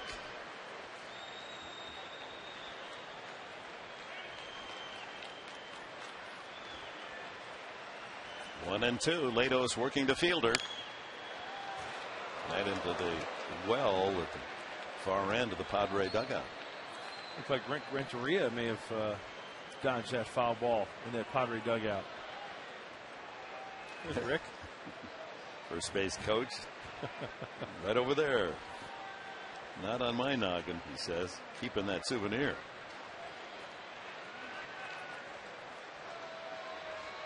Back with the 1-2, Latos.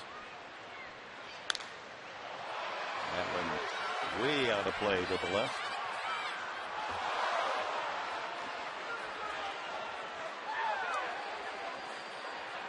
After the Brewers leave town, day game tomorrow. Colorado in for 3. Monday, Tuesday, Wednesday night, all 7:05 games.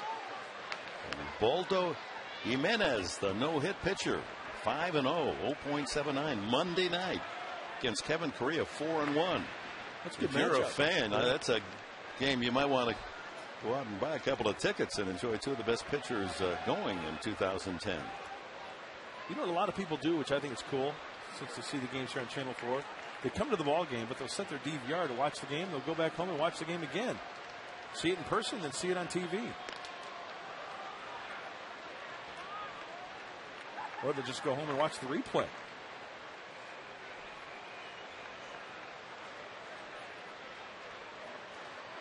You can edit out the opposing team's run, so then you win every game. Sure. High pop fly into shallow left field, and coming in to make the catch is Scott Hairston.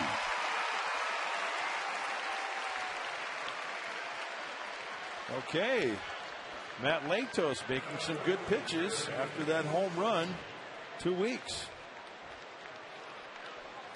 Fans from around the country watching the action from Petco Park tonight, the Western Metal Supply Company that borders from the foul line and left out into left center field. It's one of the unique aspects of Petco and really gives it part of its character. There it is. Going back to 1888, Western Metal specialized in wagon makers and blacksmith supplies. Hundley looking for a steal, pitches out. Why is that a balk?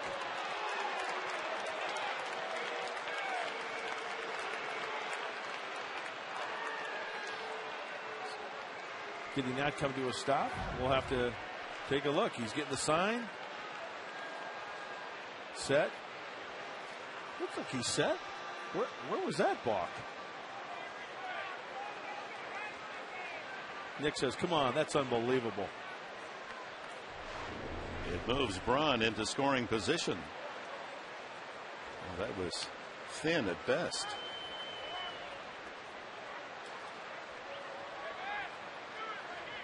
Just another test for Matt Latos, Take it easy. 1 out away from getting out of this little jam. McGee singled his last time up. Takes a strike. Just to finish, the Western Metal Supply Company, it's a historical building here in San Diego, and so they couldn't take it down. It was part of the property more out towards center field. They literally moved that building down into the left field corner to create this very interesting environment. 0-1 to McGee. That's in there. Fastball. 0-2.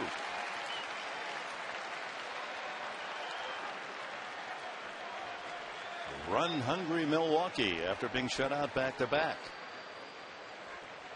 That hadn't happened to the Brewers in 5 years. They got a couple of home runs tonight.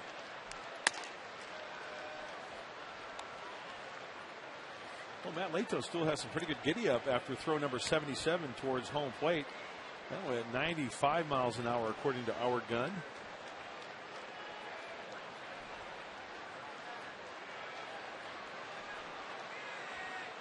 Ron at second, 2 outs.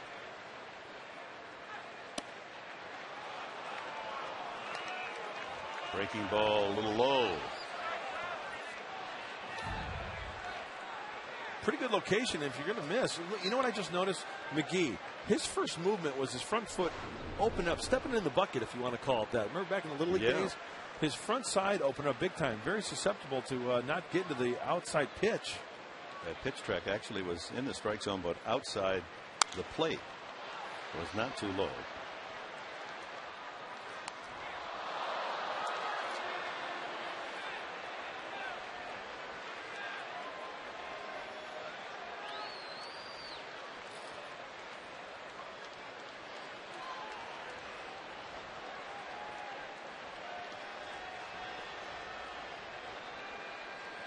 Again, the 2-2 pitch from Latos to McGee. This is with the slider, 3-2. Notice also with Latos, everything's been away, away, away, which is fine if you could locate with that. And now, I mean, we've seen 5 pitches away. I don't know if he wants to try to come inside here to McGee, who's probably diving away, but there might be hitters that are looking for that pitch. Looks like he's going to go away again. There goes the runner. Pitch is fouled away. Braun was halfway to third before Latos delivered the ball.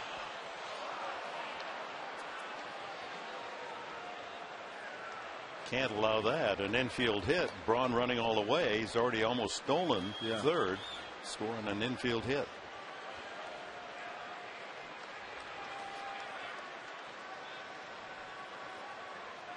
Another 3-2 pitch to McGee.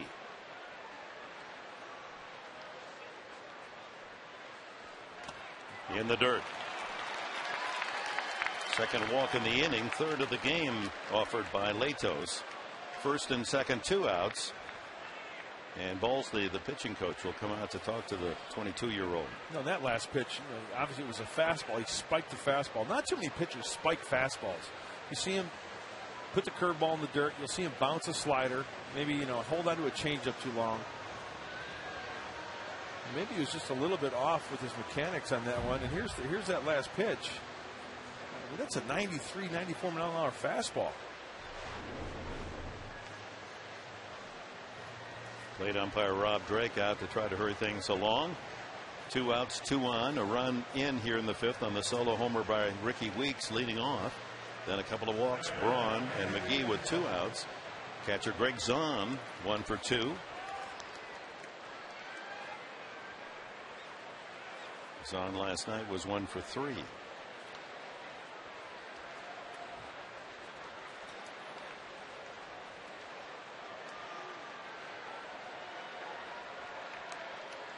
Solo homers by pitcher Gallardo and Weeks, the leadoff man. The 2 Milwaukee runs. We're in the 5th. 2 outs, 2 on.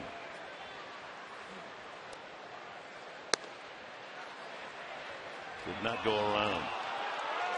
Well, up until this point, when Matt Latos has been in a little bit of a jam, he has made the pitches when needed after the home runs. He needs to make a good pitch here during this at-bat to get Greg Zahn and get out of this little mess.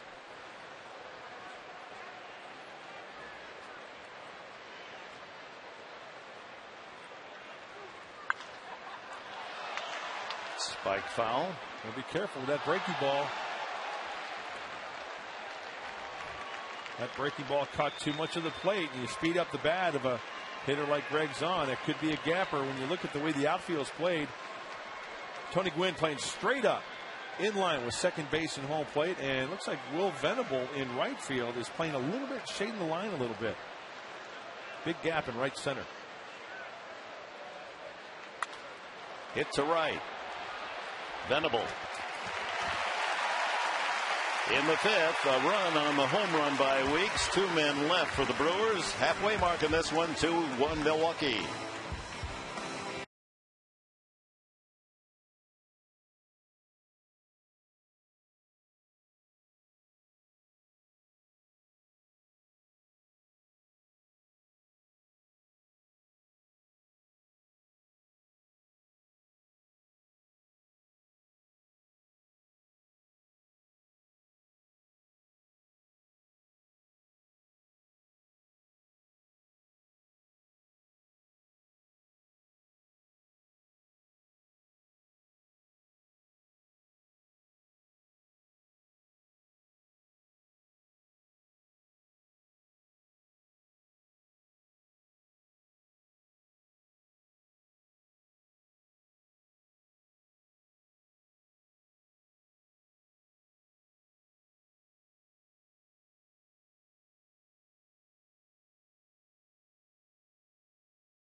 Petco Park, offering exciting group facilities to fit your specific group's needs. Reserve your group tickets. 619-795-5555. Operators are standing by. Latos leads off the bottom of the 5th inning and takes a strike. He singled back in the 3rd, and that leadoff hit eventually became the only Padre run. Gwynn forced him, then Gwynn eventually scored on Adrian Gonzalez single.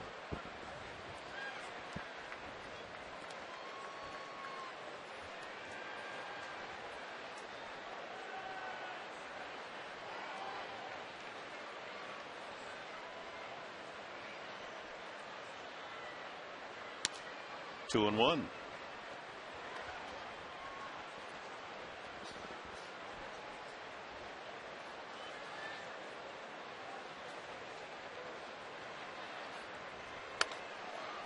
Good cut by Latos. 2-2. Sometimes when opposing pitchers hit a home run off you, you want to try to answer them back and say, you know what, I can hit one too.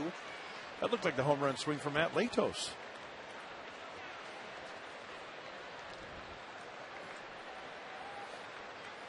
Strike 3 called. That's the 7th strikeout for Gallardo. He came into the game tonight, 29 innings of pitching this year, 29 strikeouts, and then 4 2/3 has 7 strikeouts. So he is a strikeout pitcher, this young guy, only 24. And when it comes to strikeouts and walks, it's pretty much 2-to-1. 2 strikeouts for every walk, which isn't bad. Came in National League ranking of 9th in the league, with average of 9 strikeouts per 9 innings pitched. He's above that tonight. Oh, look at the Uncle Charlie there, the curveball.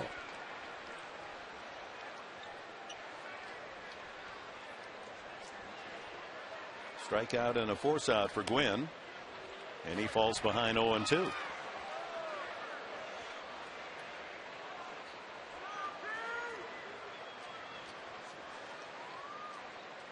His daddy, after 20 years here in San Diego, Hall of Famer, career average of .338. Wow. Now the San Diego State head coach. I remember when I got traded from San Diego to Atlanta, the Padres came into town. We were going over the scouting reports, how to throw to hitters. Tony Gwynn's name came up, and I just wanted to lay out to find out what guys were saying. 2-2. And I'm just sitting back. His name comes up, and I think it was Jeff Blauser said, just throw it down the middle. Hopefully he'll get himself out. Meaning there's no one way to pitch to the future Hall of Famer. 2-2 to his son. Sharply, but right at the second baseman Weeks. 2 away. And David Eckstein marches to the plate.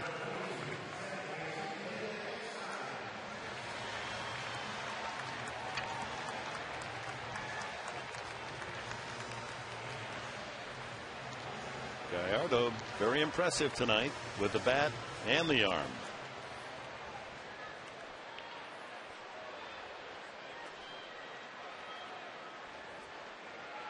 Scattered 4 singles, but a couple, actually 3 hits in the 3rd inning, producing the San Diego run after Gonzalez had singled in Gwynn. And Headley also followed with a base hit before Venable grounded out to end the inning.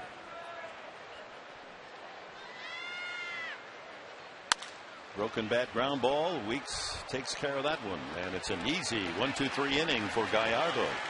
After 5 here at Petco Park in San Diego.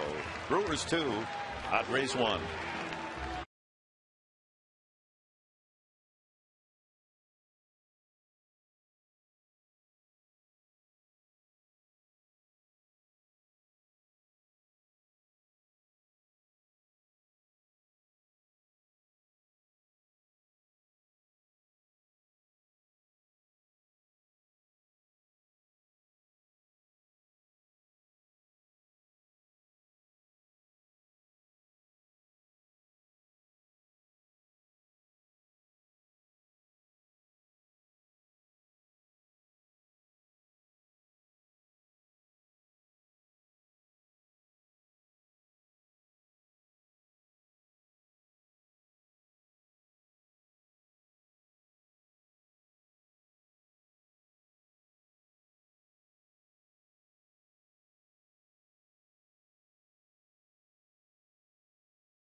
Get your tickets today.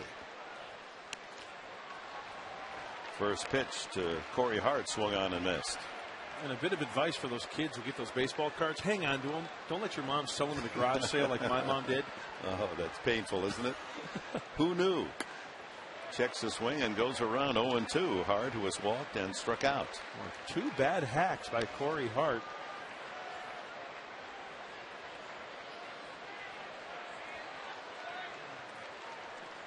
(2-1), Milwaukee leading, top of the 6th. Slider outside. I want to know how many, and I have not been keeping track, but I don't know how many times Matt Latos has come inside by design. Oh, this one looks like it's going to be inside. Grounded foul. Yep, that was. Remember, the last time he struck out Corey Hart, it was that high fastball. Nick Hundley was out of the crouch. He threw it up around his beard.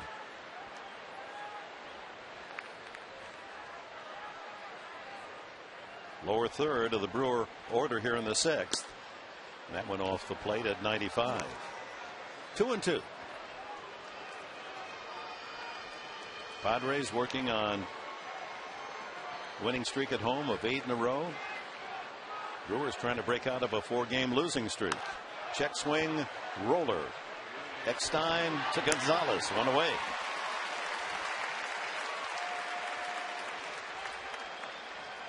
Brings up Jody Garrett. He's 0 for 2, struck out and tapped back to the mound.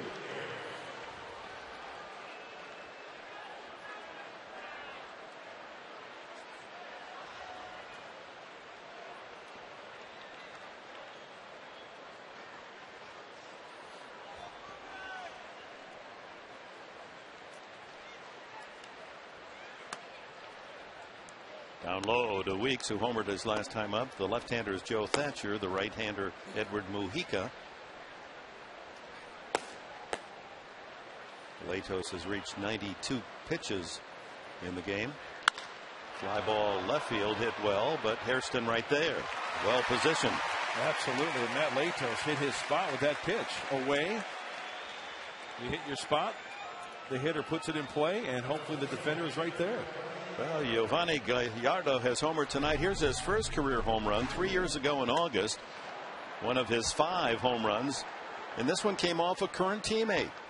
Gallardo homered off Doug Davis, who was pitching for Arizona for his first career round tripper. And of course, Davis down in the dugout of the Milwaukee Brewers pitched in this series. There's Doug Davis. And I'm sure Gallardo didn't say anything about the home run when Doug Davis came back to the Brewers, huh?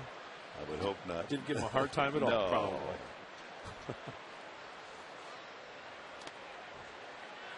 Two and 0. Latos pitching carefully to Gallardo. Hit a line drive home run 350 feet into the first row of the seats in the left field bleachers, and then took a good swing his last time up, grounded out to third. 2-1. Fastball at the knees.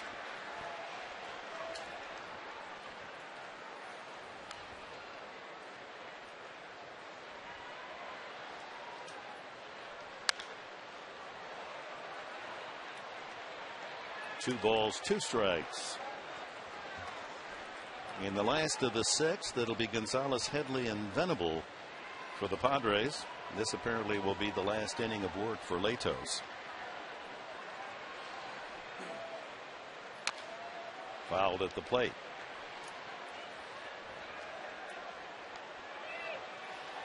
I think Matt's done a nice job tonight, doing some pitching, using all his pitches, and when he's in a jam, he makes that one pitch to get out of a jam. He's just had 3 2-0 counts tonight. The 2 home runs have been leadoff home runs. Outside. Gallardo leading off the 3rd with his home run, and Weeks to deep left center is leading off the 5th inning. That one is out of play. Oh, he had to cut it that one. And that one caught a lot of the plate. That was like a knee-high fastball right down the plate, right down the middle of the plate as we take a look. Oof, middle in.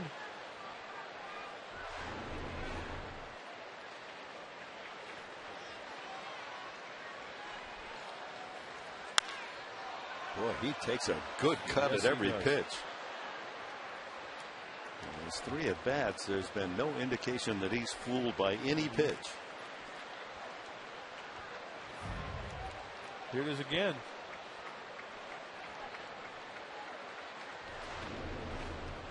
Ninth pitch coming up to Gallardo in this sequence, and he takes strike 3. So Latos jogs off the mound with his 4th strikeout in the game. 6 innings, he allowed just a couple of runs. Able to hit the knees with that fastball. It's 2.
San Diego, California, Petco Park.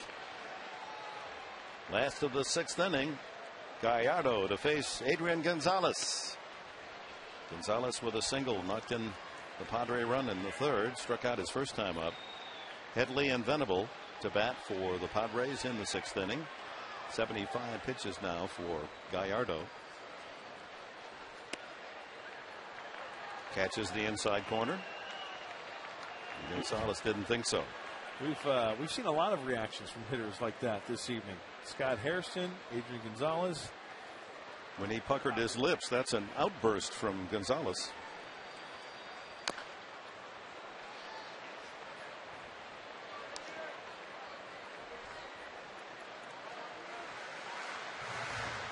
He had a home run fest on the recent road trip, especially in Cincinnati. 6 homers on the year.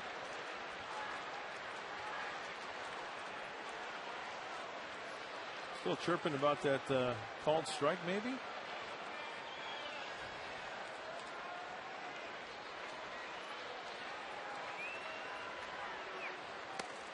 And then he takes a pitch right down the middle. 8 strikeouts now for Gallardo. Well, Gallardo has thrown that breaking ball early in the count. He's thrown it late in the count. And we're going to check out the Carlos Jr. pitch track from pitch 1. He's keeping the ball away.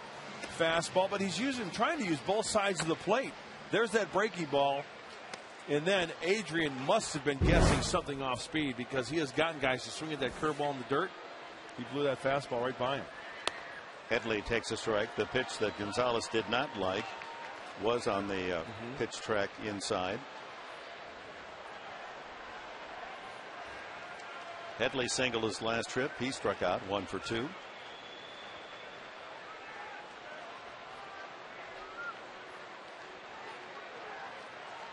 Gallardo, the honor of pitching the opening game for Milwaukee this year, went 7 innings. That's the longest stint of his previous 5 starts.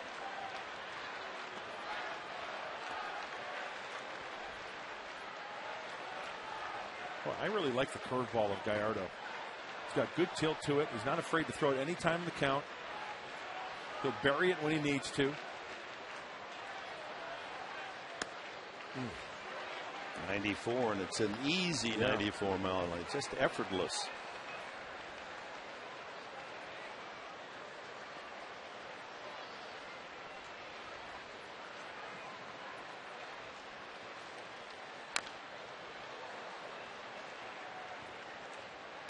Curveball. 1-2 to the Padre third baseman. Now Chase is thinking, okay, I got to be short and quick to the baseball. I'm in the hole. 1-2. Zon's like picking up at, what do we throw him here? How about a curveball? Backdoor curveball. Hey. That was almost in the backyard. Yeah. Back of the other batter's box, and he just, if you're going to miss, you've got the guy at 1-2. That's where you want to miss. Zon's thinking it over again. Fastball in. Fastball away. Didn't quite get it out as far as he wanted to, but Headley fouls it back.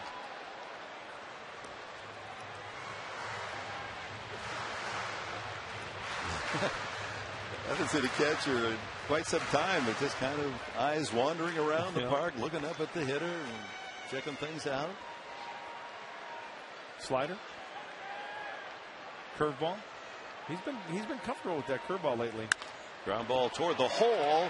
Backhanded by Counsell. The throw not in time as it ran out of gas. Couldn't get the one hopper across Counsell. It took 3 bounces, and by that time Headley had an infield hit.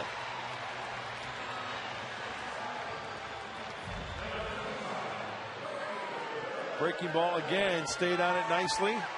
You see the defense was playing more up the middle.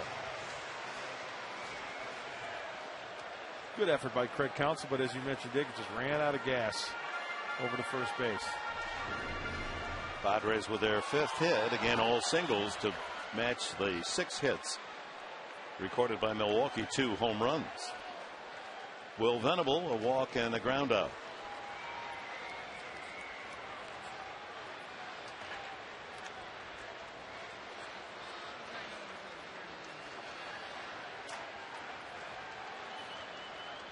Big hole on the right side with Fielder holding on Headley and Weeks over in double play position.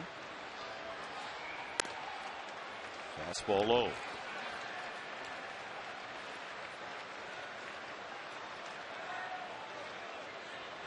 It's quite something that this Padre roster has 2 Princeton stars. Both of them played basketball and baseball, and both were all Ivy MVP in both sports.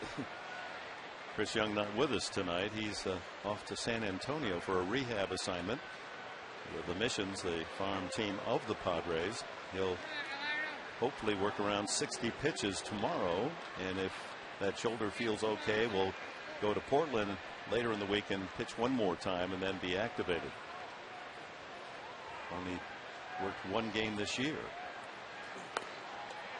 Down low, 2-0. During the rehab process, it's not only how you feel that night pitching and the numbers that you put up, it was how you react and how you feel the next day.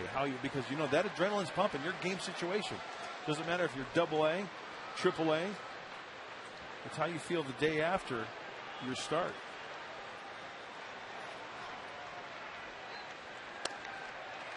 Low again. All 3 pitches downstairs to Venable, 3-0. For Young, he pitched the 2nd game of the season in Arizona, worked some 6 shutout innings in a Padre victory, and then came up with a lame arm or lame shoulder and hasn't pitched since. Ball 4. So on 4 pitches, Venable walks for the 2nd time. 2nd walk, both to Venable from Giovanni Gallardo.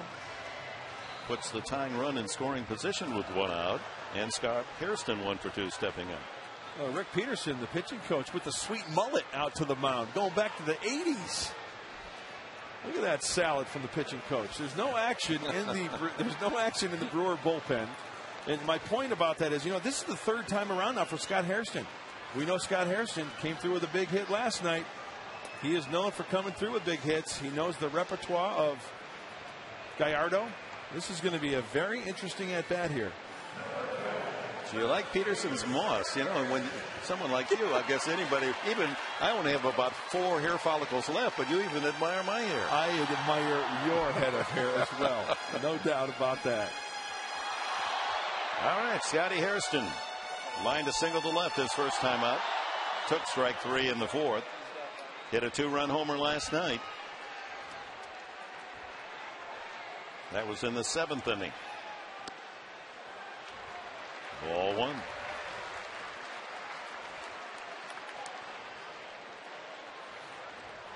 Gallardo has reached the 90 pitch mark.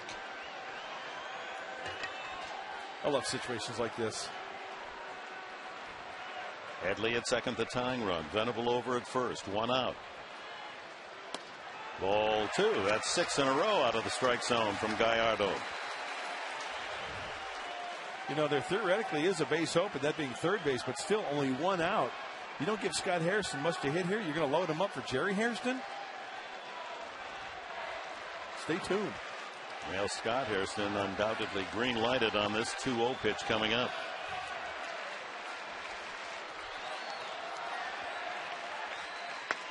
No, he takes a fastball strike.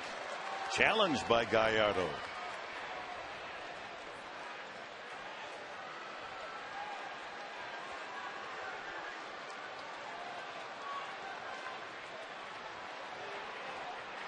They play Scott Hairston straight up in the outfield and the infield as well.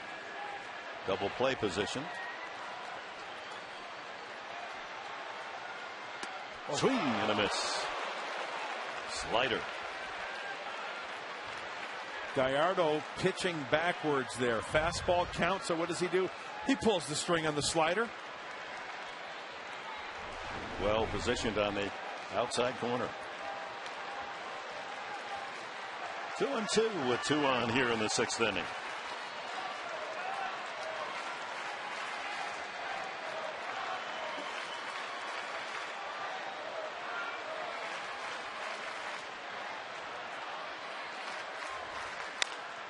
Off the head of the bat to second. That'll move the runners up as Hairston thrown out by Weeks. So the tying run goes to third in the form of Chase Headley. Venable the go-ahead score at second.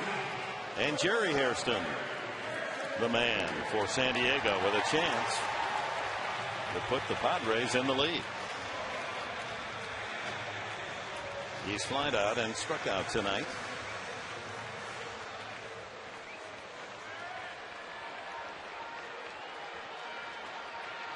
And they play him infield and outfield just about in the same position as his brother.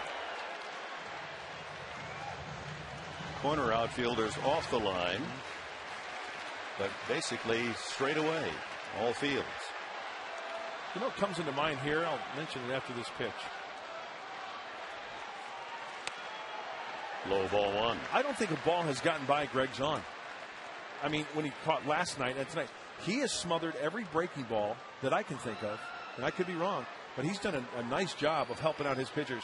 And the reason why I say that is because a wild pitch here, breaking ball in the dirt, that's a run. But nothing's gotten by Zahn.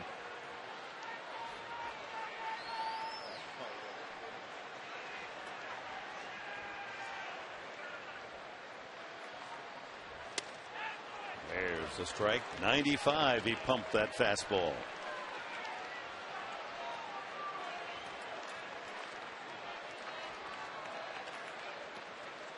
Such an excellent mixture of pitches from this young guy. He's doing a fine job. Fastball, sinker, curveball, occasional changeup.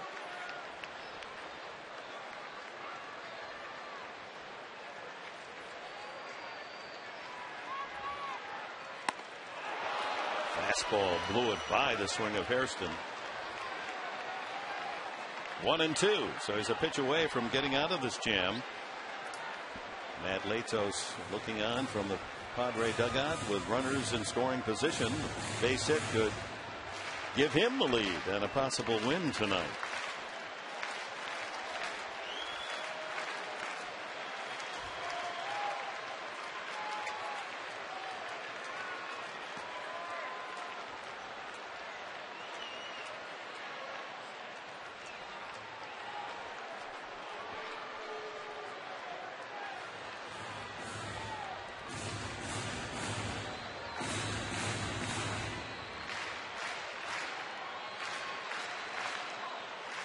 2 outs, 2 men in scoring position for Jerry Hairston. 1-2 pitch coming up. Oh, there's another good stop. Curveball spinning, going outside.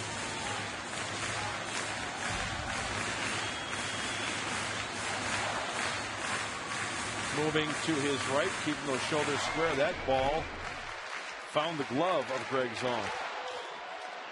Not exactly a routine hop either. 2-2 now to Hairston.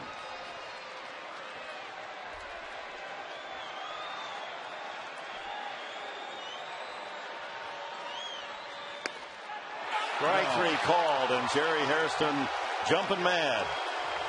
9 strikeouts. Gallardo, as he's got another Padre caught looking. Let's see. Well, according to pitch track, outside, but the inning's over.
Tastes like a fortune, but they're still just $5. So many favorites to choose, like the Blazing Buffalo Chicken, $5 all day, every day. Subway, eat fresh.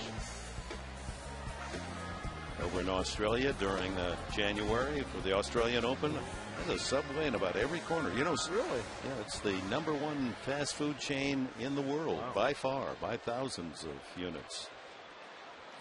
Got to be a good reason for that, huh? Edward Mujica takes the ball from Matt Latos. Latos 6 innings, 2 runs, both home runs, 6 hits, 3 walks, 4 strikeouts. Mujica works to the top of the Brewer order. Weeks, Counsell, and Braun. Weeks' home run is the difference in the game. Long home run, 418 feet into the Padre bullpen last time up. That one's hit high in the air, back a second. Eckstein.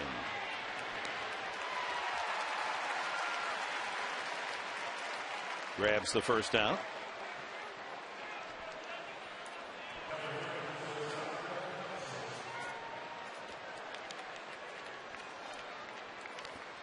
Well, tomorrow is Military Sunday. We're going to see the camouflage jerseys for the Padres, and it's always a great day at the ballpark. And I want to say hello to Veterans Village in San Diego down by MCRD. Big fans of the San Diego Padres. So if you're watching, good time to come out to the ballpark tomorrow. It's supposed to be gorgeous weather, of course, right here at Petco Park. Well, it'll be perfect tomorrow. Temperature around 70, day game. Counsell swings at that split finger. Yeah, it's a great pitch that Mujica throws.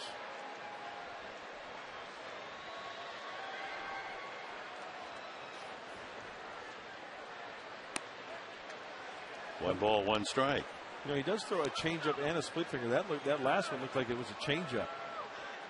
He'll throw the changeup early in the count, and then when he wants to go for the strikeout, if he gets 2 strikes, he'll go with the split finger.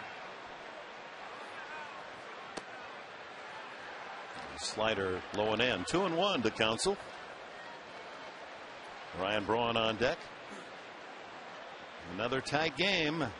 Brewers and the Padres. Another well-pitched game. San Diego's pitching continues to be outstanding.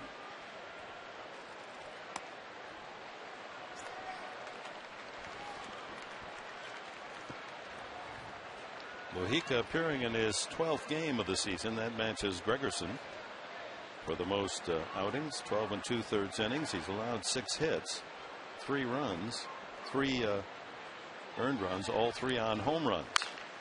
Out of play.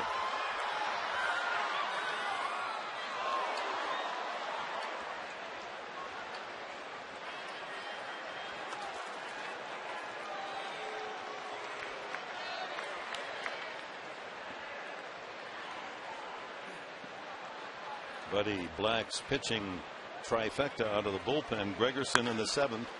There's a base hit through to right field. Gregerson, Adams in the 8th, and Bell in the 9th. Each time that they've been able to work those innings, the Padres have won, but they've been heavily used of late, so we don't know whom is available tonight. So you can stretch your dollar at your San Diego Hyundai dealers. Get more MPG, more value, and you can double the warranty online at SanDiegoHyundaiDealers.com. Counsell with his first hit of the night. 1 out at first, and Ryan Braun 0 for 2, long out to right, and then a walk his last time up. Lined over the head of Hairston into left field. Sharp single by Braun. He is some hitter. Yes, he is. He put hurting on that baseball. First pitch breaking ball, a slider from Edward Mujica. That's his 34th hit of the year, Ryan Braun. That's either tied or the National League lead. What a great looking swing from the youngster. Compact. Yeah. Remember a guy by the name of Paul Molitor who had a nice short compact swing, who also played for those Milwaukee Brewers. That was some infield with Molitor and Robin Yount. 2 outstanding defensive players, and they both could hit. So that bullpen is busy, and Bud Black is going to go out and make a change. We've got the left-handed hitting Prince Fielder, so the guess is yes, it'll be the southpaw Joe Thatcher coming in to work against the cleanup man for the Brewers, as Mujica gets just 1 man out, gives up singles to Counsell and Braun. And this pitching change brought to you by San Diego Harley-Davidson, always country first.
Joe's Restaurant at the park, where you can enjoy a wonderful evening.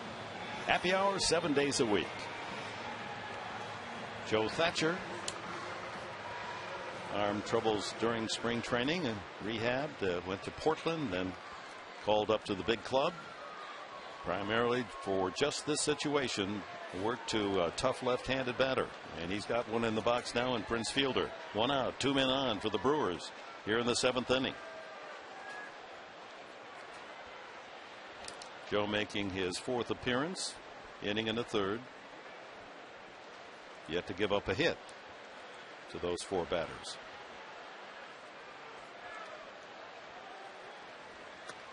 Way outside. Big slider. Joe twirling against his former club that he was drafted by back in 2005. These Milwaukee Brewers, signed as a non-drafted free agent. He actually worked his way into professional baseball through the Independent League. Was pitching for a team in St. Louis when they spotted him. It's the long way to the big leagues, but he's persevered and rewarded and improving his talent. 2-0. Oh, not close to the strike zone. 3-0. With the right-handed hitting Casey McGee on deck.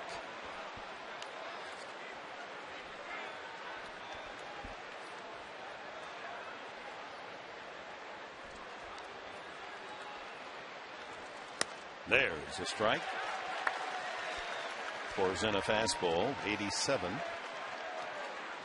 But his pitch is that big sweeping slider to a left-handed batter.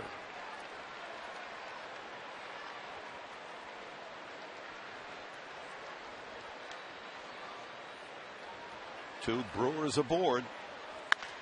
High fly to left field. Hit well. But Hairston is there to make the catch. Runner tags but will not advance. Thatcher gets fielder to fly to left. Big out. Now does he stay in to pitch to McGee? Apparently not. Here comes Bud Black with the lineup card, which means he's going to do a double switch. Bring in the right-handed pitcher and make a change in the batting order at the same time. Probably either one of the Hairstons. He's short on an infielder with Cabrera being injured, so it might be the outfielder Scott Hairston. This is a Discount Tire pitching change. Stop by Discount Tire for a free tire inspection and air gauge. If you're ever not satisfied with one of their tires, just feel free to bring it back. They'll take care of you.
By Mission Fed, proudly supporting our hometown Padres, helping you save money.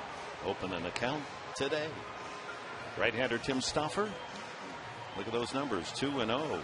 ERA 0.00. He has worked 13 consecutive scoreless innings. Pitched 2 2/3 on Thursday night to secure the 9-0 shutout win against these Brewers. You talk about another pitcher who's just taken advantage of the situation and accepted his role. We all know that Tim Stauffer would probably prefer to be in the starting rotation. Well, it's not going to happen for right now, so hey, take advantage of those outings out of the bullpen, and he's putting up great numbers. Kyle Blanks in the double switch goes into left field, replacing Scott Hairston.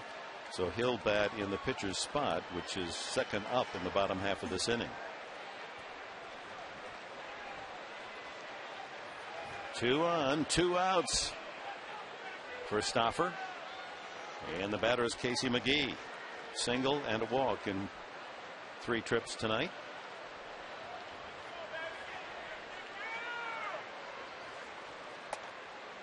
Way upstairs. Slider that didn't.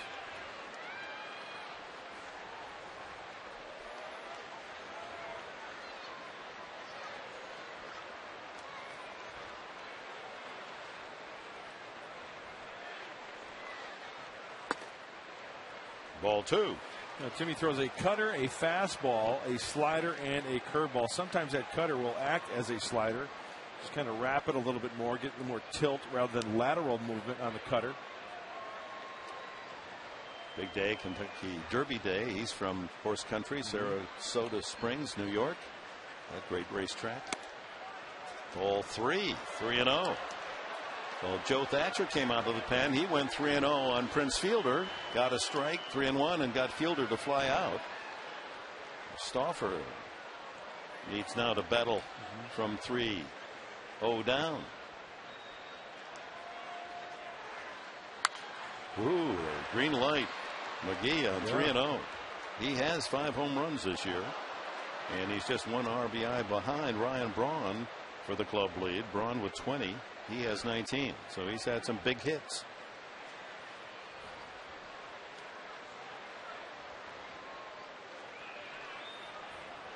Three and 1. And the bases are loaded.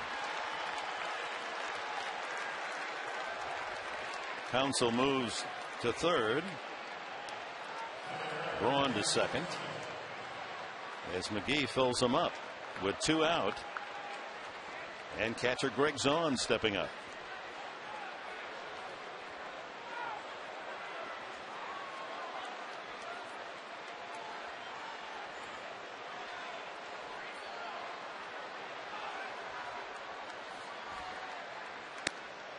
Strike. 93 on the fastball.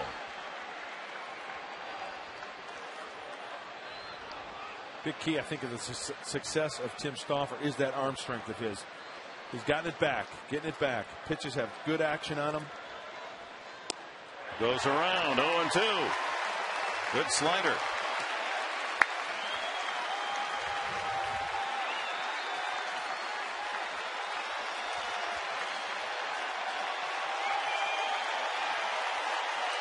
Stauffer ahead on the count, 0-2 to Greg Zahn. Bases full of Brewers.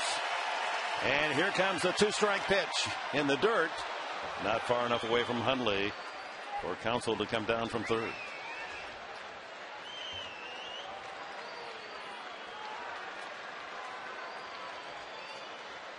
Zahn, before the Brewers left town, had a series with the Pittsburgh Pirates.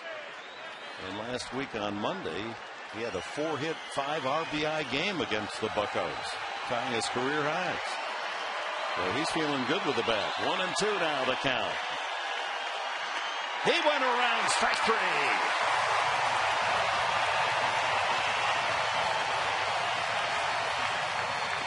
So Black uses Mojica, Thatcher, and Stauffer in the 7th. No runs for the Brewers.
On 3-1, fly to left.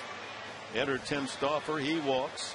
Casey McGee to load the bases and strikes out Zahn. So 3 more Brewers are stranded. That leaves 10 in the game. Seems like these Padre pitchers are thriving under pressure. As you just mentioned, 10 runners left on base. Wonder how long Giovanni Gallardo will be pitching. This is the last of the 7th inning, and this pitch will be his 100th of the game against Nick Hundley. And he throws a strike, as he has most of the night. Stayed ahead of the hitters. Hundley has struck out and lined to short.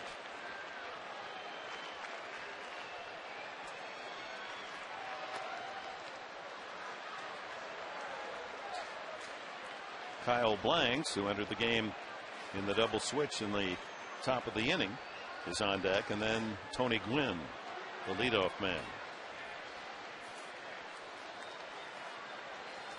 1-1 pitch. Slider very sharp, but well out of the strike zone. 2-1.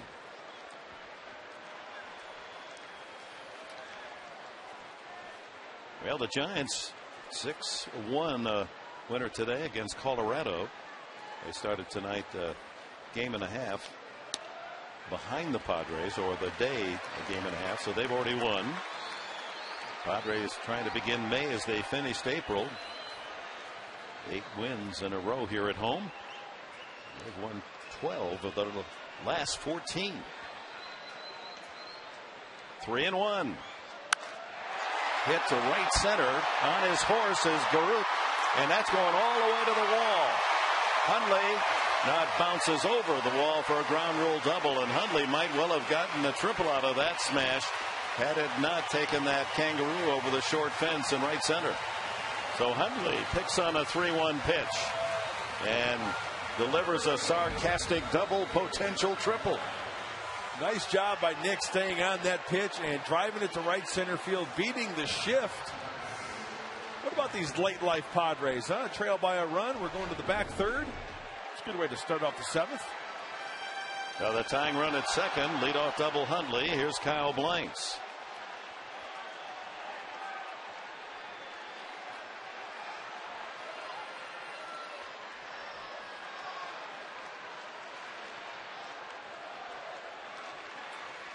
Blanks batting only 191, a couple of home runs and 10 runs batted in. His failing has been making contact, striking out 29 times, most of any Padre. Oh, good looking breaking ball. The curve snaps in there for 0-1. Interesting statistic. Oh, yeah. Gallardo, as would be the case with most pitchers, they pass that century mark, and then the batters have figured them out as they tire as well.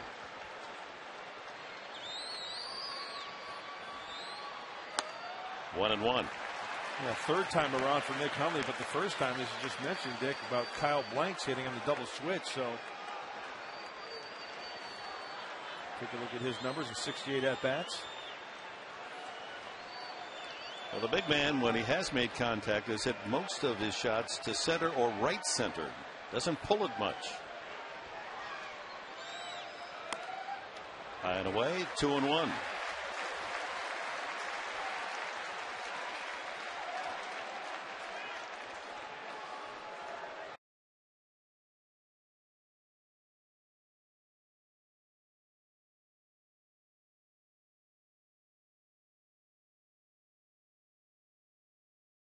Home half, 7th inning. Hit to right, but foul down into the Milwaukee bullpen. And as you can see, the Brewers have some activity going down there. Looks like LaTroy Hawkins. Big right-hander, LaTroy Hawkins. That's one of the names that I like to say quite a bit.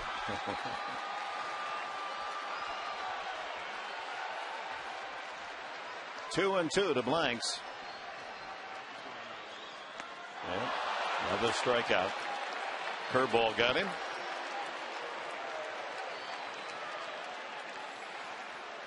Still trying to figure it out. 10 strikeouts by the Padres tonight. Sure, the curveball's still biting, but you know what? He puts it right where he wants to, trusting his catcher. Once again, Greg Zahn picking up his pitcher, picking it out of the dirt, and then applying the tag for the putout. So on his 109th pitch of the evening, Gallardo with another strikeout has hit double figures. So the runner at second doesn't move over where he might tie it up on an out. Tony Gwynn.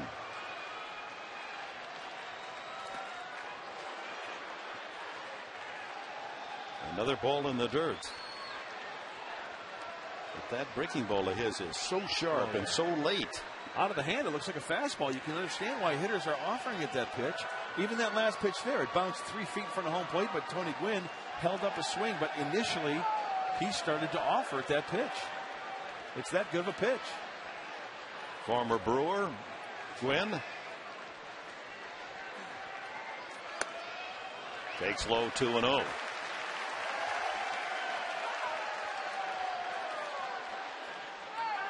Troy Hawkins continues to heat up down in the bullpen for the Brewers. Huntley with his lead at second base in this 2-1 game.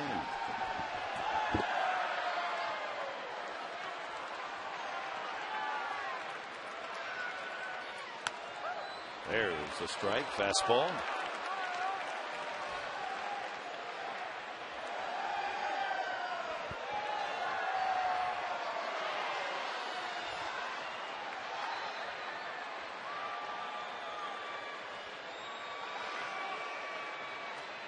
This 24-year-old has provided quite a pitching job tonight for the Brewers. Now the 2-1, fouled out of play. And he, up to this point, 113 pitches, he is not having one problem at all using both sides of the plate. He tried to throw that fastball into Tony Gwynn. He got it in exactly where he wanted to, tied him up, but Tony fouled it off to stay alive. Pitching coach Rick Peterson keeping an eye on the young righty.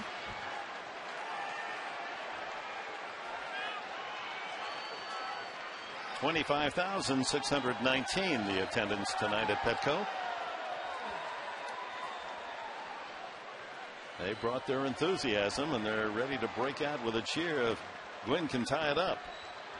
Breaking ball. Full count.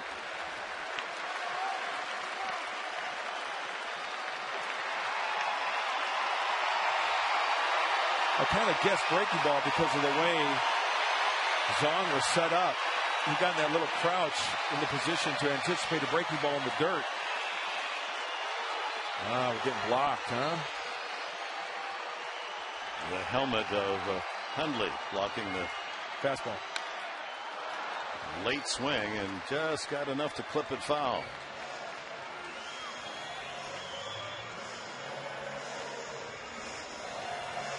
When the catcher's on, kind of gets up in his haunches a little bit. To me, that says breaking ball because he has to get in that position to get down on his knees to block it. When he's a little bit more set, more of a cradle position, more comfortable position, it's a fastball because he's trying to frame that fastball and get it in there. All right, don't look at the sign now. Okay. All right. What's it going to be? You got to wait till he sets up here. Fastball away. Hit away, foul.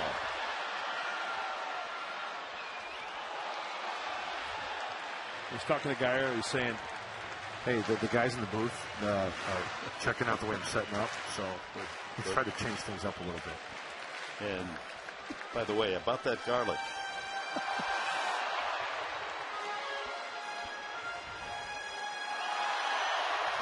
I love the expressions of Zahn, don't you? I've always been a big fan of his. Always. Rick Dempsey's his uncle. Yeah. Catching is in his family, obviously. It's in the genes. Strike three call.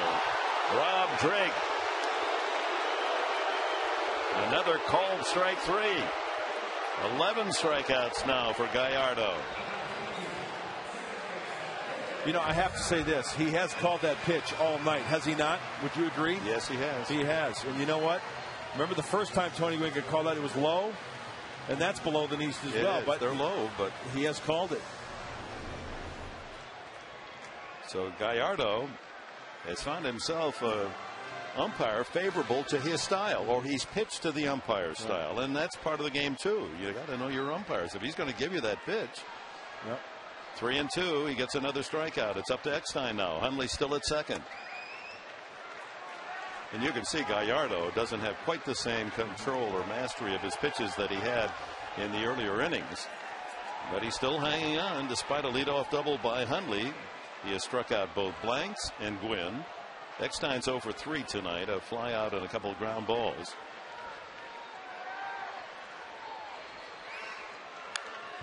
Foul to the screen, trying to shoot that one to right field. I want to see it play at the plate. Obviously, I want it to be safe, but Corey Hart in right field, he's got a pretty good arm. He's playing shallow on Eckstein. So is the center fielder, Jody Garrett. Only the left fielder is back, Braun.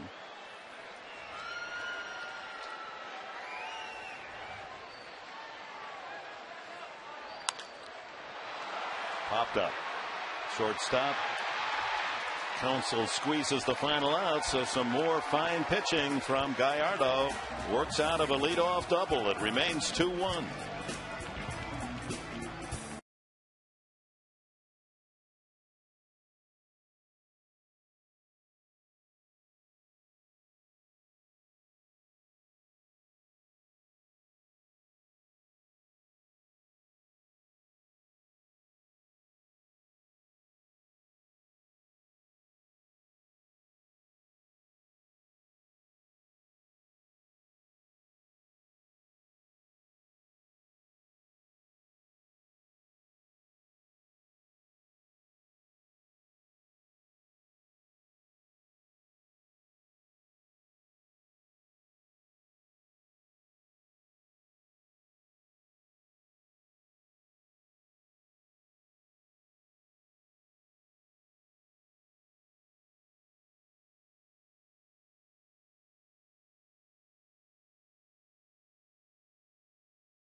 They were averaging 7.6 runs a game.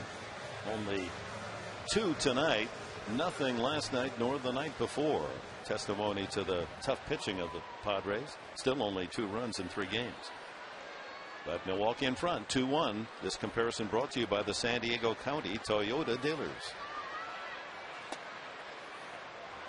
How is that not a strike? Yeah, that was higher than the ones he's calling in the top half of the inning. So he isn't consistent. That'll be good for a strike. 1-1 is Stauffer working into his second inning. Able to get the final out back in the 7th with the bases loaded. Corey Hart, the hitter. He goes around. You know, when you talk about the offense of this Brewer team, the one thing that made me kind of scared was in Pittsburgh. Remember, they scored 21 night, and then the next night 17. Pulled foul. But the Padre pitching staff had something to say about that. Yeah, one starts to wonder now, Mark Grant, with this 2-1 game, it stays close. We get to the 9th inning. Are we going to see Trevor Hoffman I think tonight? so. Strike 3 called. He knew it. That was a terrific curveball. Second strikeout for Stauffer. Uncle Charlie, Yellowhammer, off the table curveball, whatever you want to call it. There was even an Aunt Susie, Uncle Really? Charlie and Aunt Susie, back the Yankee days of Dick Grashy and Allie Reynolds. Reynolds had an uncle, Aunt Susie. Really? The other guys had the Uncle Charlie. Allie Reynolds, Super Chief. You bet. Jody Garrett pulls the bat back as he shows bunt.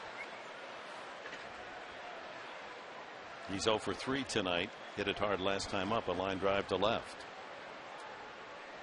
Oh, this is on deck is Joe Inglet. So the night for Giovanni Gallardo apparently is going to end. There's Inglet.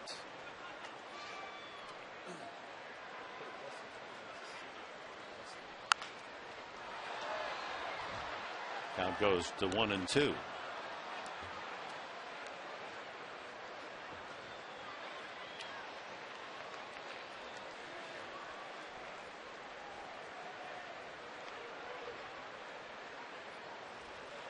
Swing and a miss, strike 3.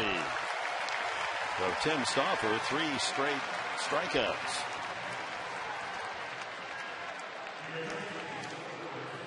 Joe Inglet steps up. Timmy has been sporting the good curveball. He gets the strikeout with the slider down and into Jody Garrett. Porkbellies. I knew it.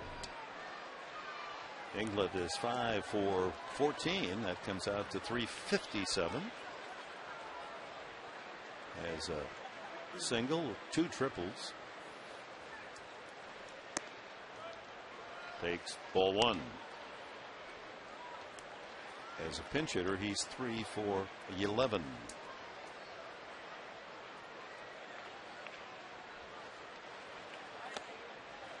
Slider low, 2-0.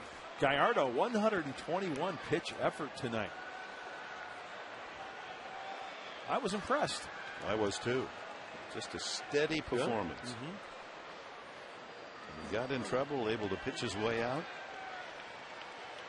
Foul back. Ricky Weeks in the on deck circle decided to head for cover. He said, I think I'm going to go down in the dugout and wait my turn.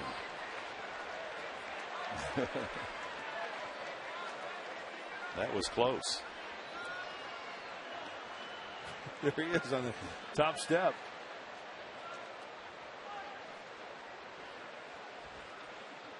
Two-one pitch.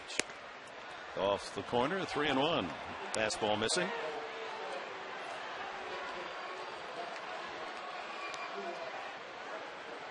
Quite a pitching line for Gallardo. 7 innings, 1 run, 6 hits, 2 walks, and 11 strikeouts. 1 hopper to Eckstein. And Stauffer retires the side in order. Top of the 8th. Padres will bring up Gonzalez, Headley, and Venable, trailing 2-1.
insurance. To find a farmer's agent, call 800-FARMERS or visit farmers.com, because ready feels good.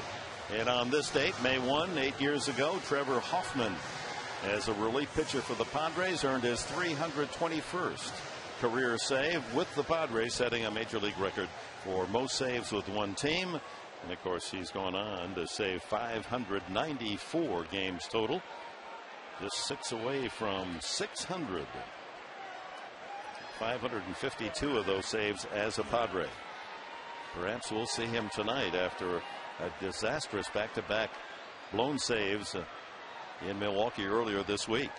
LaTroy Hawkins starts with a fastball strike.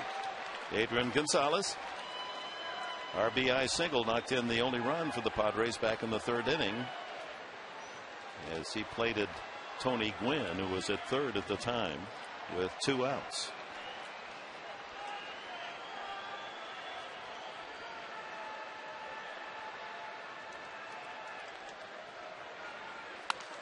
Out of play.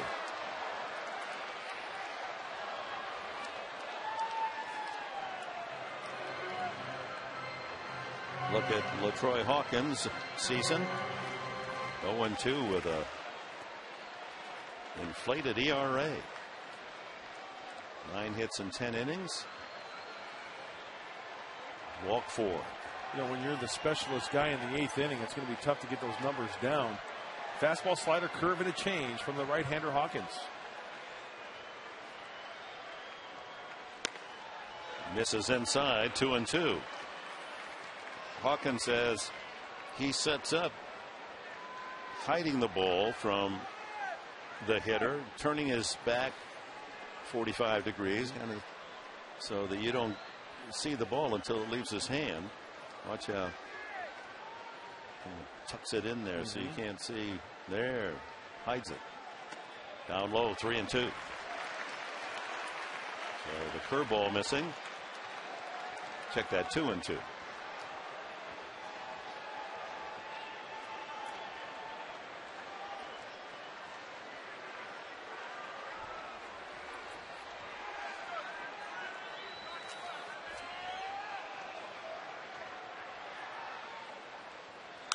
Foul. That was the perfect pitch for Adrian to take to the opposite field and leave the yard. Adrian's thinking, oh, I wish I had that pitch back. Look at the location of this pitch. Fastball, outer half, belt buckle high, and could not square it up.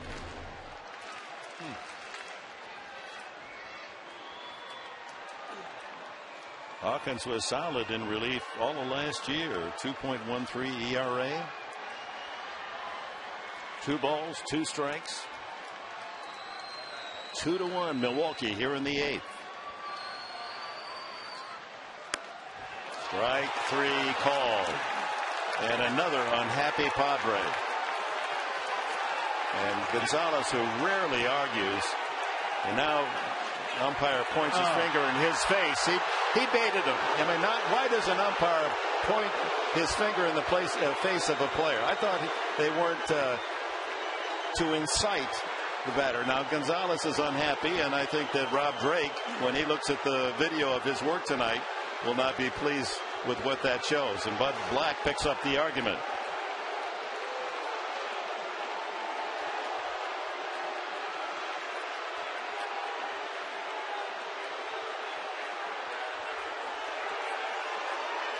This is a good piece of umpiring by Joe West, the first base umpire, getting Gonzalez out of there, because it's all right to be kicked out of this game, but you want to do something that's going to put you on a suspended list. You know, I'm glad to see. I'm glad to see the left-hander out there sticking up for his players and mixing it up with the home plate umpire. First of all, the pitch was in. I thought the pitch was in. It was a ball. Oh, not in the strike zone. No, it was off the plate, inside.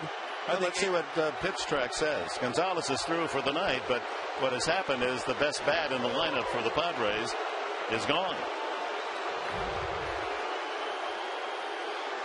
I think that pitch is inside.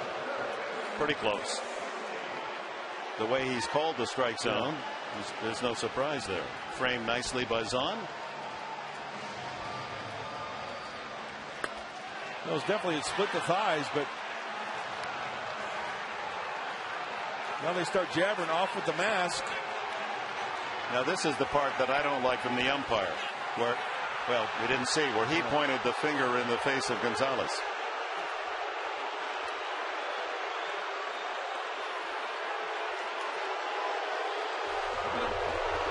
The other thing I'm looking at is that, you know, Chase Headley got in there to try to get Adrian back to the dugout, right? Of the 11 of the strikeouts tonight, both sides. There's the point, Dick, you were talking about.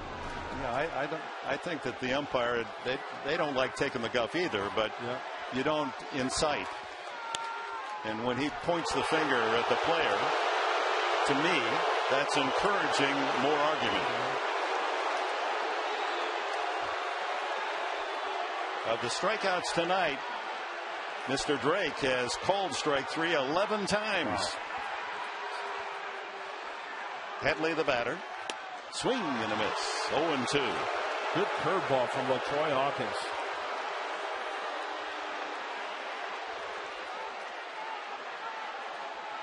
Headley, the only Padre with multiple hits after striking out a couple of singles. Only one home run for the cleanup man this year. That was a walk-off homer against Arizona.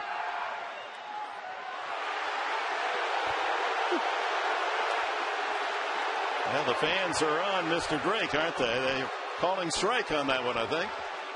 Most of the 25,000.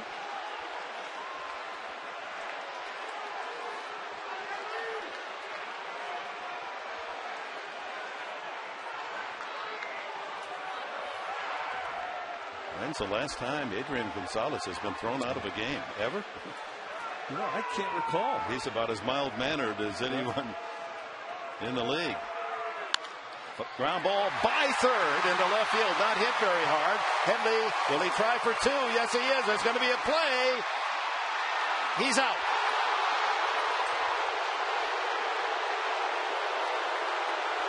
I'm not sure that was the right play by Headley. The ball was not hit that hard. It was dying in left field, and it was a short throw for Ryan Braun.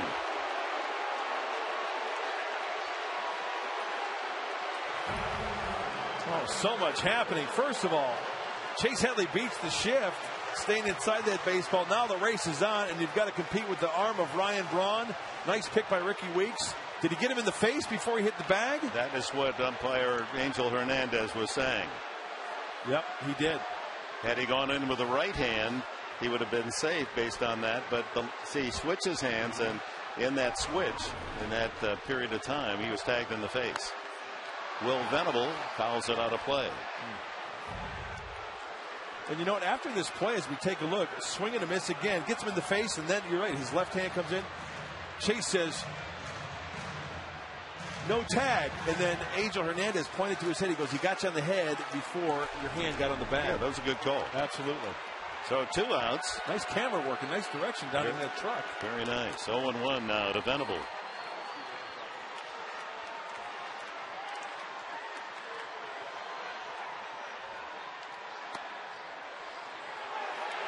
One and one. Well, this inning began with a controversial strike 3 call on Adrian Gonzalez, who in a rare bit of temper argued with plate umpire Rob Drake and took it to a point where Drake tossed him and Buddy Black as well. So we're assuming Ted Simmons, the bench coach, is running the operation down in the dugout for the Padres as Venable way out in front of a change. And I'm guessing, would you put Kyle Blanks at first base and put Matt Stairs out in left? Probably. Yeah, because you've used Scott Hairston. That makes sense. Although Blanks, naturally, a first baseman, hasn't played there the last couple of years because of Gonzalez, naturally. You put Salazar out there. We'll have to wait and see what Buddy does as he directs Ted Simmons, the bench coach. Oh, that was a strike much of the night. 2-2. Well, let's see if Trax likes it. Does Happy Star like it? It's right on the corner. That was a strike. Yes, it was. 2-2 with 2 outs to Venable. So he's still standing.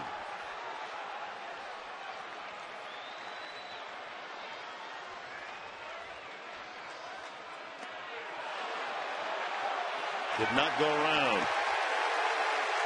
3-2.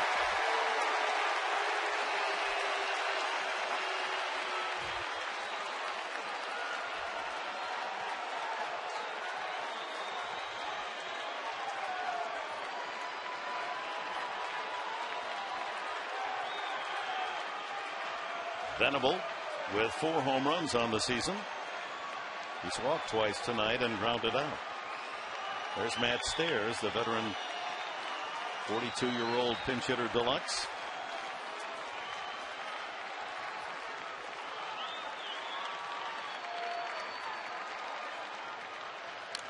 Ooh, good cut by Venable at that fastball.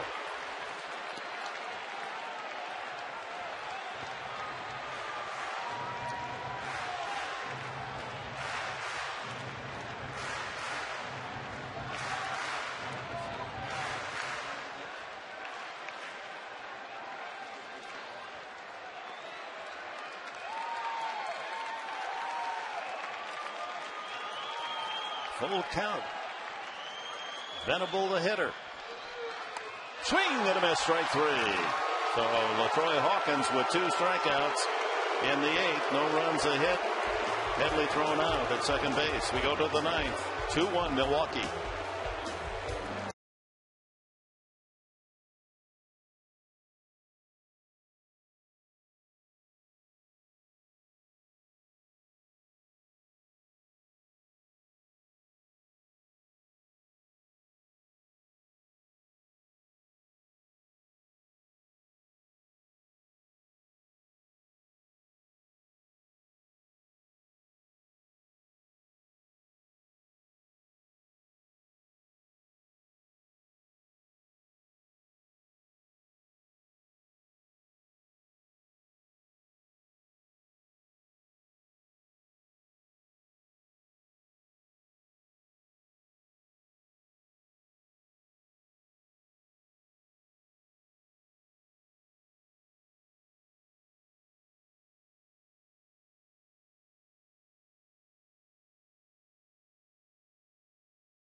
Managerial roles from the ejected Bud Black has sent Oscar Salazar to left and moved Kyle Blanks from left to first base, replacing Gonzalez as Tim Salford goes back to work.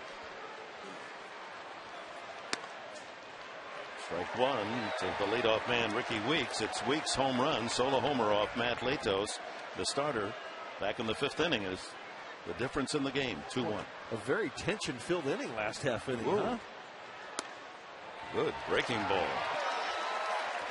0-2. Stauffer, inning in the 3rd, has struck out 3, and Trevor Hoffman gets loose down in the bullpen for the Brewers. One of the most popular players in San Diego Padre history. Strike 3 call. Weeks can't believe it.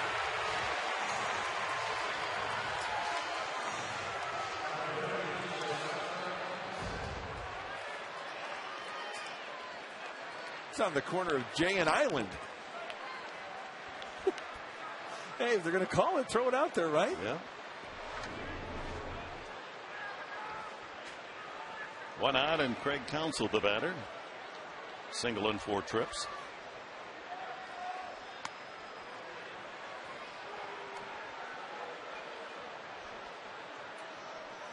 The 2 Brewer runs coming on home runs, one by the starting pitcher Giovanni Gallardo leading off the third, and Weeks hit a homer leading off the fifth for the other run. Padres run came on a single by Latos, the pitcher, forced by Gwynn. Gwynn stole second, moved to third on a ground out, and scored on Adrian Gonzalez single in the third. So 2-1. That's been it.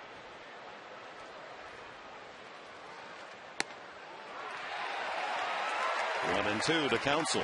Nice backdoor slider by Tim Stoffer. He's got all his pitching working nicely tonight. Two-seam fastball, the four-seamer, that slider, the curveball. He's working on a scoreless string now over 14 innings. Bounces this one to Blanks. It didn't take long to test the first baseman Blanks, did it? The ball will find you, won't it? Certainly does. You can't hide. 2 outs. So that's 2 more innings tonight to add to the 13 coming in. So 15 consecutive scoreless innings for Tim Stoffer. And after you saw that play, you saw Kyle talking to David Eckstein, giving an exchange of words there. Hey, is that a ball you could have gotten to? And Eck probably telling him, yeah, I could have gotten to that ball, but if you can get to it, get to it. Who knows what was said, but you see the communication between Eckstein and Blanks. Ryan Braun steps in. Ball 1. Bottom of the 9th inning. It'll be the pitcher's spot. Jerry Hairston and Nick Hundley scheduled. Matt Stairs did have a bat in the on-deck circle at the end of the last inning, so we'll assume that he might be a pinch hitter.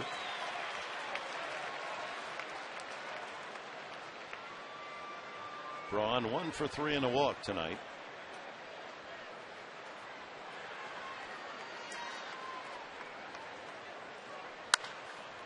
That ball is fair. Sliced just over the bag at first.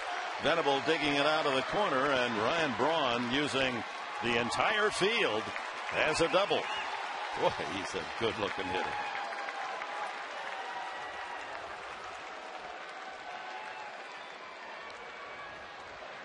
Not only can you tell this guy's a great player by the way he swings the bat and the numbers he puts up, but just the way he carries himself as well. Very confident in his abilities. That ball, he could have very easily turned on that ball. He stays inside it and spanks it down that right field line.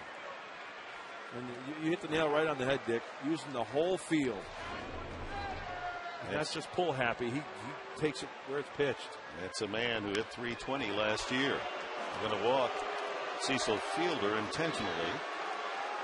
Or Prince Fielder, I'm sorry. Dad was Cecil, of course, Cecil.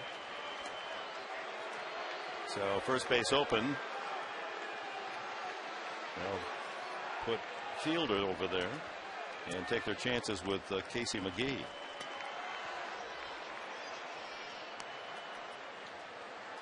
You look at that. Braun's numbers a year ago. So far in 3 major league seasons, his major league average is .308, and the way he's swinging the bat, that's going to go up this year. Last year, it's .320, 39 doubles, 32 home runs, 114 runs batted in, and that's on the same team with Fielder, who had 140 some RBIs.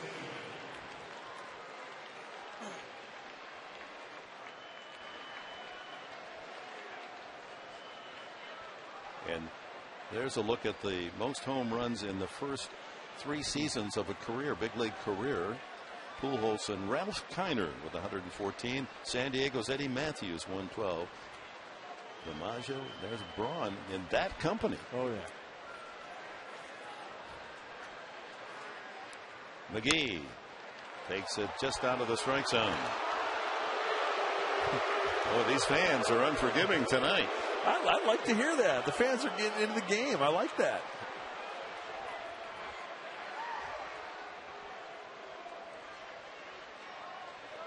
Two on, 2 out.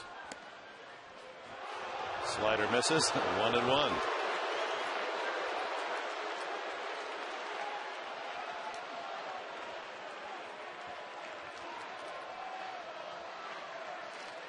McGee's been aboard 3 of the 4 at bats tonight, a single and a couple of walks.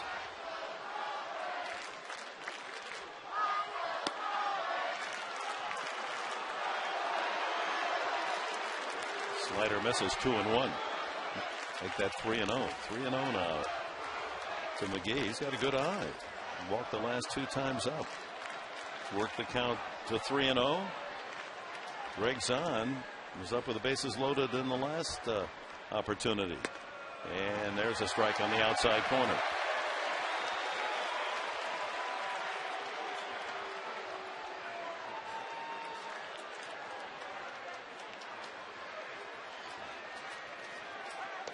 Spike Stauffer, 3-1, looking in to get his sign from Hundley. 2 on, 2 out.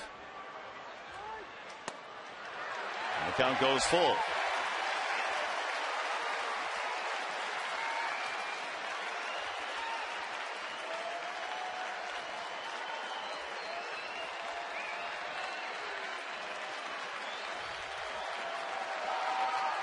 Runners will be off with the pitch.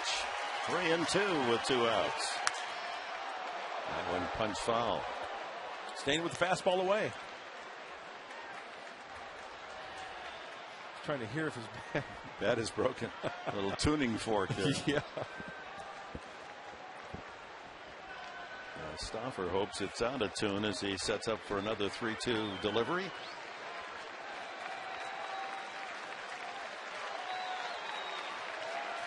Braun from second, Fielder from first. Roller to third. Headley gets him. No runs. A hit, a double wasted. 2 more left. That's 12 men stranded by the Brewers. And Trevor Hoffman, longtime star of the pen for the Padres, makes his return tonight.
As Trevor Hoffman is introduced into the game here in the bottom of the 9th inning. Makes his home with his family in Del Mar, just up the coast. Went to high school in Anaheim. And he has had a couple of atypical performances this year. You see his record in ERA 13. He's given up 6 home runs in April, gave up only 3 all last year. And he blew a couple of saves in the Pittsburgh series earlier this week. His first pitch in for a strike at 87. Matt Stairs getting in the pitcher's spot with Hairston and Hundley to follow.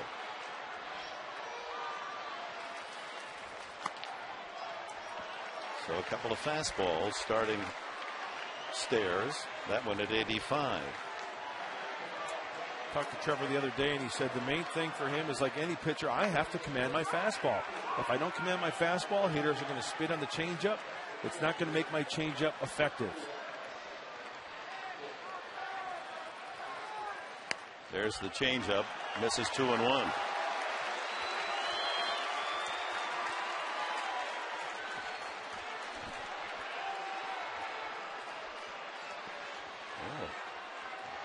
Looked like a changeup, but it was an 82-mile-an-hour fastball. We're going to have to keep the eye on the velocity of his fastball. There's another fastball. Fouled out of the glove of catcher Zahn. 2-2 on Stairs. 19 pinch hit home runs in his long career. Stairs, one off the major league record.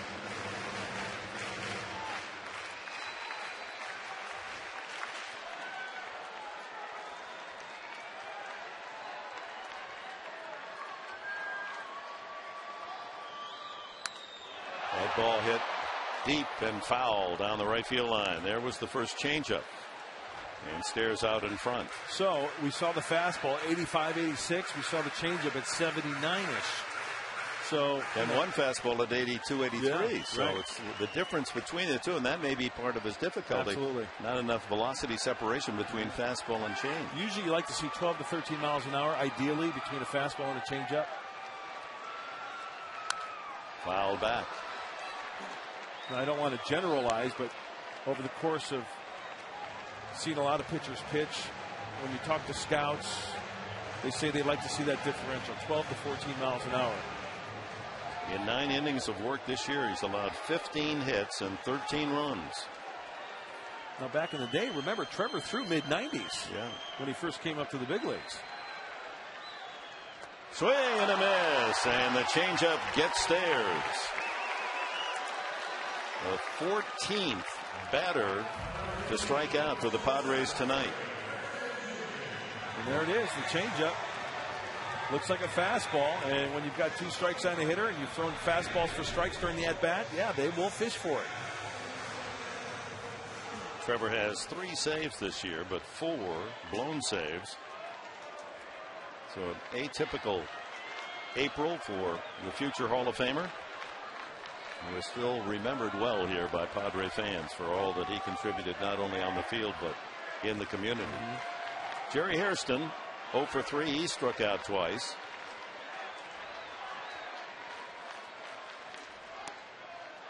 Strike. Change up at 74. Boy,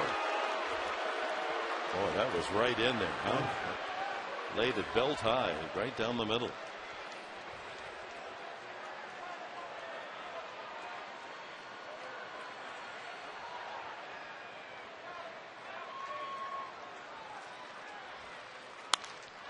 High fly ball. Center fielder Jody Garrett. And there's 2 away. The Padres down to their final out. Their 8-game winning streak at home and 4 wins here in this stretch at risk. And the Brewers trying to snap out of a 4-game losing streak. You know, during the course of Trevor Hoffman's career, they have splits on months, All-Star break, pre-All-Star break. Well, sometimes he's had some bad Aprils. Well, what's today? May 1st. Turn to the calendar. And May Day. Yep. So it's down to Nick Hundley, who doubled leading off the 7th inning. Looked like the Padres had a good chance to tie it up then. But starter Gallardo worked out of it. Fastball for a strike. That one measured at 81.